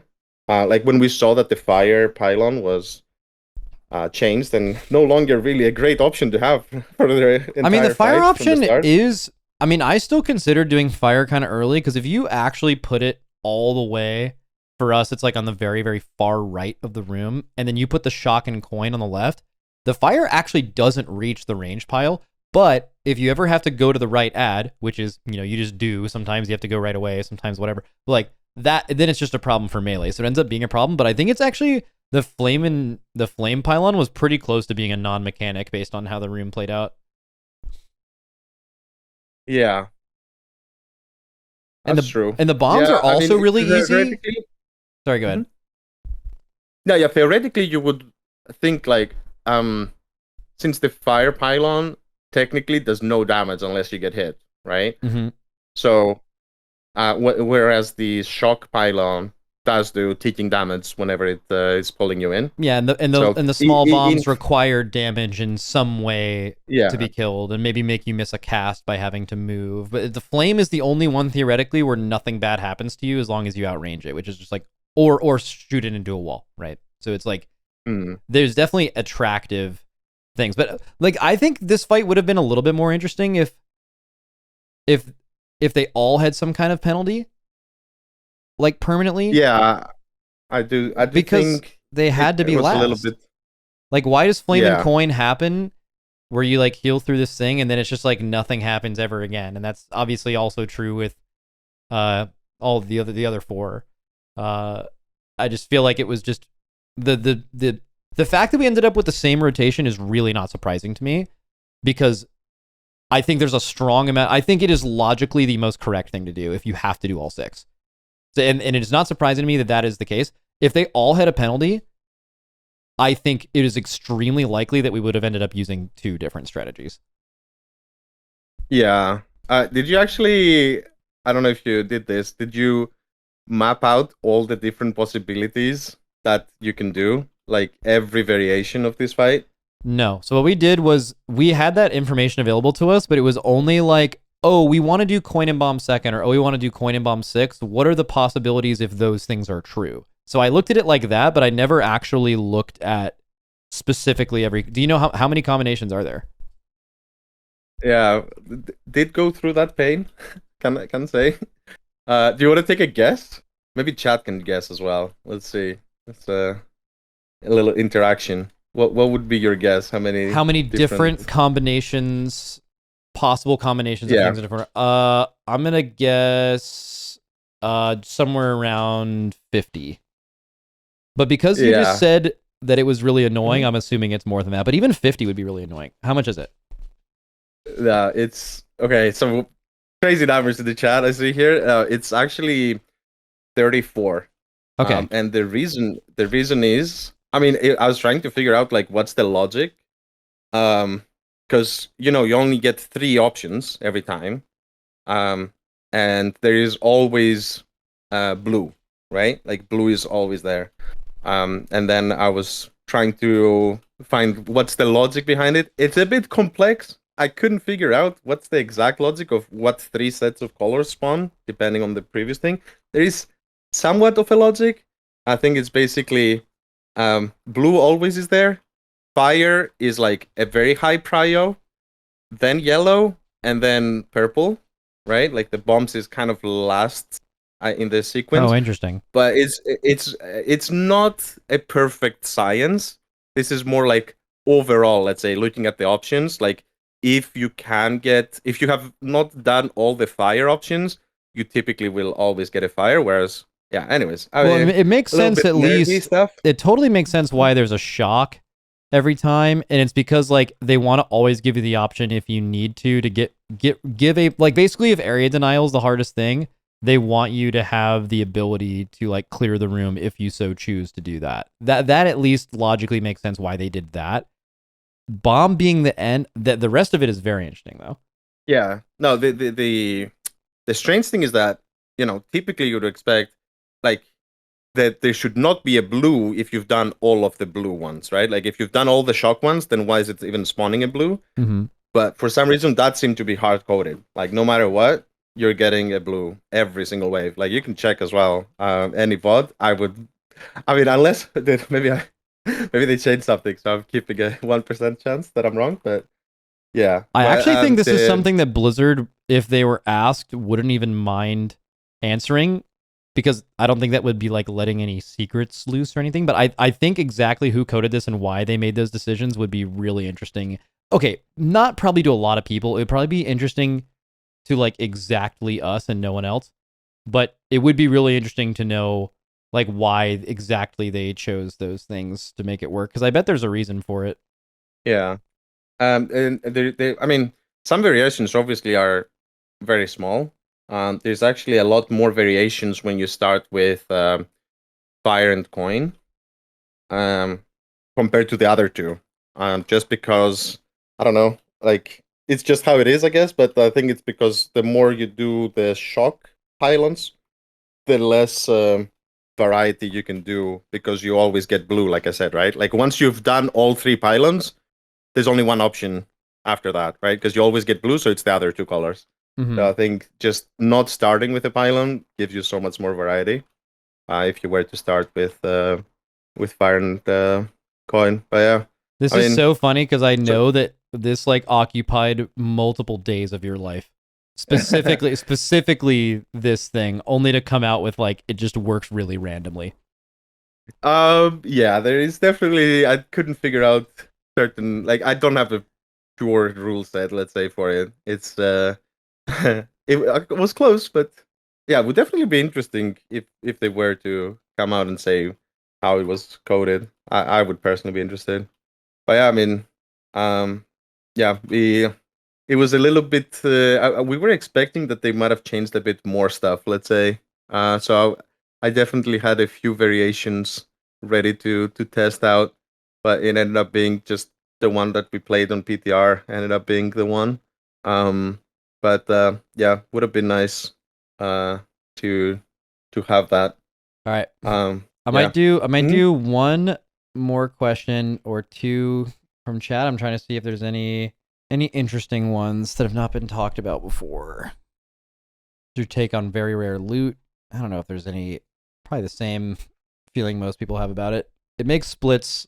This tier specifically with very rares was like your every single character just needed like the infinity gauntlet of things. It wasn't even that you needed them on heroic. Like you'd like to have them on heroic, but you just all needed a Jaster Diamond. You all needed all these trinkets. Everyone needed House of Cards. Like it was all it was like your character was just bricked unless you got this specific thing. It wasn't even about eye level or anything.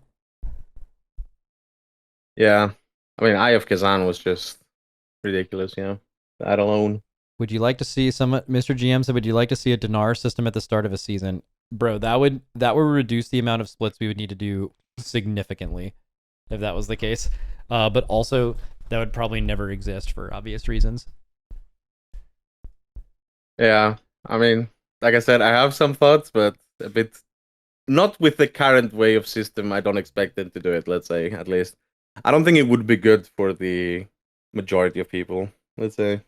If you just throw that in, I think it would just be like what, so you just get your base item without doing anything at the very start? I think that's not a good idea. Yeah, I don't I see. definitely think they could be more generous with it now, though. Oh, I don't know. 100%. Yeah. That's Three weeks, bro. Like, couldn't they just made it that you just get it once per week and then it's fine. Just give us three, but give it 1 week and then the next one you get the next one. Like, what is this? 3 weeks? Oh my god, dude. I will say For the one. the Dinars have definitely, regardless of it whether they get better or not, it has been a massive, massive benefit to Race to World First character maintenance. The like the amount less farm runs it takes to get all of your characters all the stuff it needs for next year. The Dinars are like fucking crazy for that. So nice little Yeah, bonus for the players who normally are in absolute hell. they're also crazy for another reason. So many people wanting to get a boost. Jesus Oh Christ. yeah, I didn't think that was going to be as big of a thing, but I asked Scott about that, and he was like, "Yeah, it's like massive interest because of it." I don't know how much gold you guys have made, but this has been the best season for us so far, yeah. Yeah, it's a It's combination. It's insane. like the Dinar thing, but also the mount is really unique and really fucking cool. Oh yeah. And the boss is like super sellable really fast. Like we were selling the end boss like a month faster than normal. Uh and you can do multiple at a time. It's very, very, very good. Um I don't know how much gold we've made, but I want to say it's like over 500 million, something like that. But also I have no clue. Also the value of our gold in two regions I think is a little different. How much have you guys made?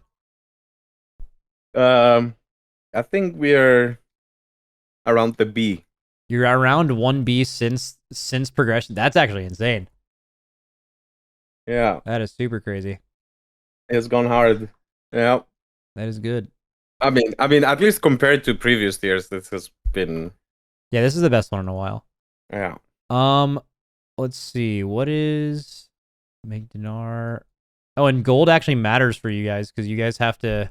That's one thing for sure. That's nice. It was annoying when BDG is around, but like we had so many more fans than them that it, we like got people anyway. But having to literally compete for helpers in a region is really stressful and fucking annoying. But having a ton of gold is like perfect for that because you can, that's a resource you can use to get more buyer or to get more helpers. Yeah. I mean, like I said many times, I wish we didn't need to do any of this ideally, but Oh yeah, of course. definitely helps. Yeah. I mean, I remember we have tried to limit this, let's say, a little bit. Yeah, like not go all out crazy, but yeah, it's rough. People want their gold. All right, I'm trying Which to is find fine. one more good question, but they're all so not good. But let me like one of them's like an AI question. I just don't even think there's like the only thing AI AI. could ever do is if you could teach an AI how to do the split stuff, like the split spreadsheets, that would go crazy and probably save Hmm. years of Bubba and Scripe's life. But I just think it's actually just too complicated. Um. Yeah, I don't think so. Okay, this is fine. This is a really basic question, but is it difficult telling players they have to sit, and how does that affect morale? Um, I mean, everyone wants to play. I think. Yeah, I wouldn't say it's easy, but I think it it affects people a bit more after progression as well, right? Like when you're in the moment, like you don't necessarily know, like okay, and until you reach the last boss, you don't know necessarily. Like we didn't know what Gallywix is gonna be like. For example, it could have just easily have required to have DKs in, based on how they spawned the ads or whatever. Um, so you can't really know until the end. So I think it's more about after a race is over. I think that's when people might feel like, okay, I had to sit, I was benched, like this kind of sucked, right? I don't think it's as big during progression, but yeah, I don't know how uh, how would you say it I is? mean, it's like Uh, everyone, yeah. obviously, everyone wants to play. I think it's less of an issue in these guilds because when you think about just any guild, even if you're getting cutting edge, even if you're top 100 world, whatever, your reasons for playing the game, what motivates you, is like it could be that you want gear, it could be that you want to raid specifically, so like raid time matters so much to you, like I just have to do this, and like gear, totally reasonable thing for you to be like, I play the game because I want my guy to get fucking huge, totally get it. But like when you raid at this level, the motivation, all those things, they still exist depending on the player and its severity, but like your main thing is winning and that supersedes everything else. So like usually a lot of times when we're bringing people in on a boss, it's not something that's done in like an officer meeting. We often talk about that in front of the entire guild. Like everyone is involved in the decision-making process to like whether that's something you're going to do or not. And that I think makes it a little bit easier because like everyone, there's just kind of an obvious thing of what you should do. What classes are good at this specific thing. That being said, there are people who like prepare for 6 months just like everyone else, and they're a fucking great player, but their specific class that we have asked them to cover wasn't. Usually, you can get around this with multi-classing and stuff, but like sometimes it just like didn't shake out that way. Like warlocks were fucking terrible, so like our warlock player didn't kill a single boss. Like that happens, and it's like not even the player's fault. That I think is the worst. But I mean, we have that too. We have issues like that. Like this raid, like there are players that are like harder to sit than others. There are players that are gonna throw a fucking fit if you sit them specifically, even if it's the right thing to do. I don't know if that means you're gonna like make sure they're always in or whatever, but like if it's between someone else and in them, you want to make the best progression decision, but if it's really close and one person isn't going to endlessly complain, that could be a reason. We had a player this raid that like didn't get in, and like we played someone else on a spec instead of them, and they basically just fucking quit. Like they just didn't want to play anymore. They were like dobby all the time at the race and ended up like going home early, you know? So like there's absolutely like that's extremely rare. That's never happened before. That person's obviously no longer in the guild, but like, you know, there's shit, bro. People are human. People want to kill these bosses. People have egos. They want to be the guy, you know, shit like that happens, man. Yeah, I think if it's like historically at least, I could see that. Yeah, definitely some people are more okay with it than others. That's just personality of people. But I think everyone is typically okay if it's like one tier, you know, you don't get to play because XYZ reason, right? Maybe the class sucked or whatever. I think it gets a bit rough if it's like on repeat, right? Like if it's been like if you've seen like two bosses in like a whole expansion, that's when you're like, bro, like this is, you know, even if it perhaps made sense. I think, you know, typically people would ask maybe to play a different class to, you know, get a better chance at playing because maybe their class has been in the gutter for a while, right? Like take like you mentioned Warlock, for example, right? Like Warlock used to be a god class for years, like many expansions. Yeah, so because of that, our guild has multiple players that maybe are just warlocks or really heavily focused on it for that reason, and then that can change. Yeah. I think perhaps mage is the only class that historically and still to this day has been. It's weird. Like in BFA, you ran a bunch of mages, and then there was like multiple years where you did not run 3, and then it's recently where it's just like this expansion mage is just like fucking insane. But yeah, I don't know. Also, we had an issue with a kind of unique issue where Kingfly didn't really like to sit, not really much more than other people. But you know, Kingfly's really good. Like Kingfly is one of our players that we would want to have in at all times, basically, if we could. But he was also one of the few players that could actually multi-class like every single ranged class really well. So when you went into like multiple tiers, what you would do is like, we need to like Shadow Priest looks crazy. We need someone who can be our second Shadow Priest or play Shadow Priest for us. Oh, that's no one else can do that really well. It's going to be Kingfly. But because of that, if you're always the second Shadow Priest or the third Warlock or the third Hunter or the person that you're comfortable actually playing these things, you can end up being outside the raid because you didn't actually need that level of like you need the coverage in the race world first at this level. Like imagine you get to the later parts of this raid and you don't have enough windwalkers or whatever. You know what I'm saying? Like you're fucked. Yeah. You're gonna lose, or mages or whatever. Like so you need to have the coverage. But because of that, Kingfly specifically, if he just told us, hey, I don't want a multi-class, but I want to be this, he would have been the number 1 of that spec or number 2 or been in on every single boss as this like raid buff class. But he provided the guild a lot more value by being the ability to play what we needed to win. And he killed a lot of end bosses, but he also sat a lot for this exact reason. So he made us a better guild by doing this, but certainly killed less bosses than his skill level would show you because of this. So like that's a weird thing. That's very real. Yeah, that is very real for sure. I mean, I would say Swag maybe has been a bit in that direction for us. Like he's able to play quite a lot of classes. But yeah, basically what you just described.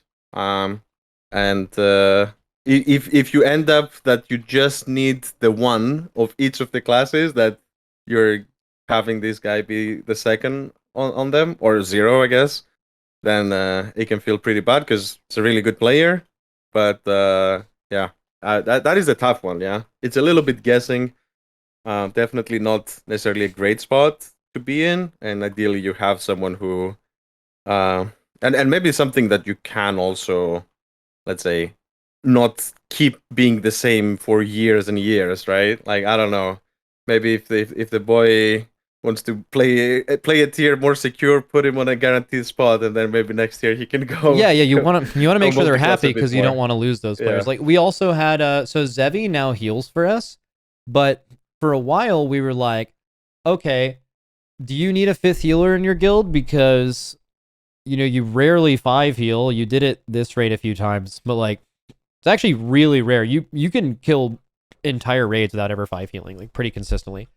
And we were like, okay, well, what if we, like, Zevi is in quotes our 5th healer, but we'll gear him for healer and DPS. But what he learned is when you're in that, he hated that because like when you're in that like in between spot, you end up like never getting any gear and you're always playing like an undergeared shitty character because you're obviously going to like gear your main Moonkin or your mage or your evoker with that trinket or that item because that's for sure going to be played on the last boss, not the thing that is like maybe you're healing or DPSing. Because if you're maybe a healer, you're not going to give them gear. DPS gear is way more valuable than healer gear.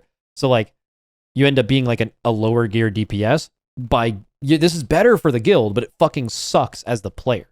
And that is something that we've dealt with before where it's like there's just weird things you have to do because like it makes sense to make those concessions, but you also don't want anyone to feel like shit. Yeah, I think the gear, especially in the past, I would say, was even worse the situation. Now I think with the amount of splits we are doing, let's say, it's a bit easier to have decent gear, even on people that are, let's say, not first the main of the class. Yeah. Back in the day, I think it was a lot more brutal. Like, yeah, you didn't get like a couple of items, like you're doing significantly less DPS and all of that. Bro. It has normalized a bit with the upgrade system as well. But yeah, it's just a tough spot. I mean, I don't know what to say, I guess. The question was if it's easy. I mean, it's easier now, I guess, compared to how it used to be. But yeah. In personal loot in Sepulcher, we made a run at the end of week 1. We advertised it for days to try to get someone in the region that had looted shoulders to trade tiers or to trade tier to JPC. And we found, and we would pay you 10 million if you looted it, and I think 2 million just to kill the boss with us and save it. And we found 2 people in the entire region. It didn't drop, but like you would have needed 10 to guarantee the drop. That's how personal loot worked. But like, yeah, dude, that was insane. Like that was the level of like never had anything. How was it that these people could even get this? Is if they got the shoulder from the earlier boss? Is that the only way? I don't remember exactly how that worked. It was either it was really weird. Like you needed to get it from like your vault, but I don't think you could get it from your vault. There was no. You would have needed to get it on heroic Rygalon, and then you would not have been saved to normal Rygalon, and then killed normal and traded us the tier piece because you already got the heroic. So just finding people that had killed heroic Rygalon, which was really fucking hard, by the way, and not normal was just alone. That was like the amount of people in the region that was true of is very little. And then they would have also specifically had to have gotten that exact tier token. So it was like the fact that we even found 2 people in the region like that is insane. Like, I'm surprised it wasn't 0. That's why we were paying so much for it because it was so rare.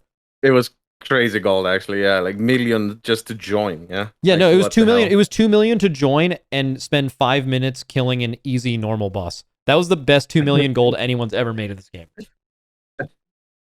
Okay. Oh my god. That's it though. Yeah. W. Yep. Good talk. 3.5 hours. GGs. Yep. Yeah. And when do you think PTR is starting to when we actually get to do our jobs again? I mean, I'm guessing a month from now? Until mid-June. Yeah. Yeah, something like that. I would expect it to be up. All right. It's fucking hype. Like 2-3 weeks. I don't know if they start PTR boss testing at that time. But yeah. Pretty soon. Yep. I would say. All right, sounds good. All right, see you later, man. Yeah. Thank you. Yep. Nice chat. Yep. Good night, guys. All right, see ya. All right, Reptar thinks the stream's ending. 1 second. Reptar. Come here, buddy. The stream's not over, buddy. We're going to talk for a little bit. Oh my, okay. Yeah. Okay. You didn't ask him his opinion. Oh yeah. Okay, yeah. We're yelling. Reptar, buddy. We're not going anywhere. The stream is not over. Okay? Hey, look at me. You're not listening.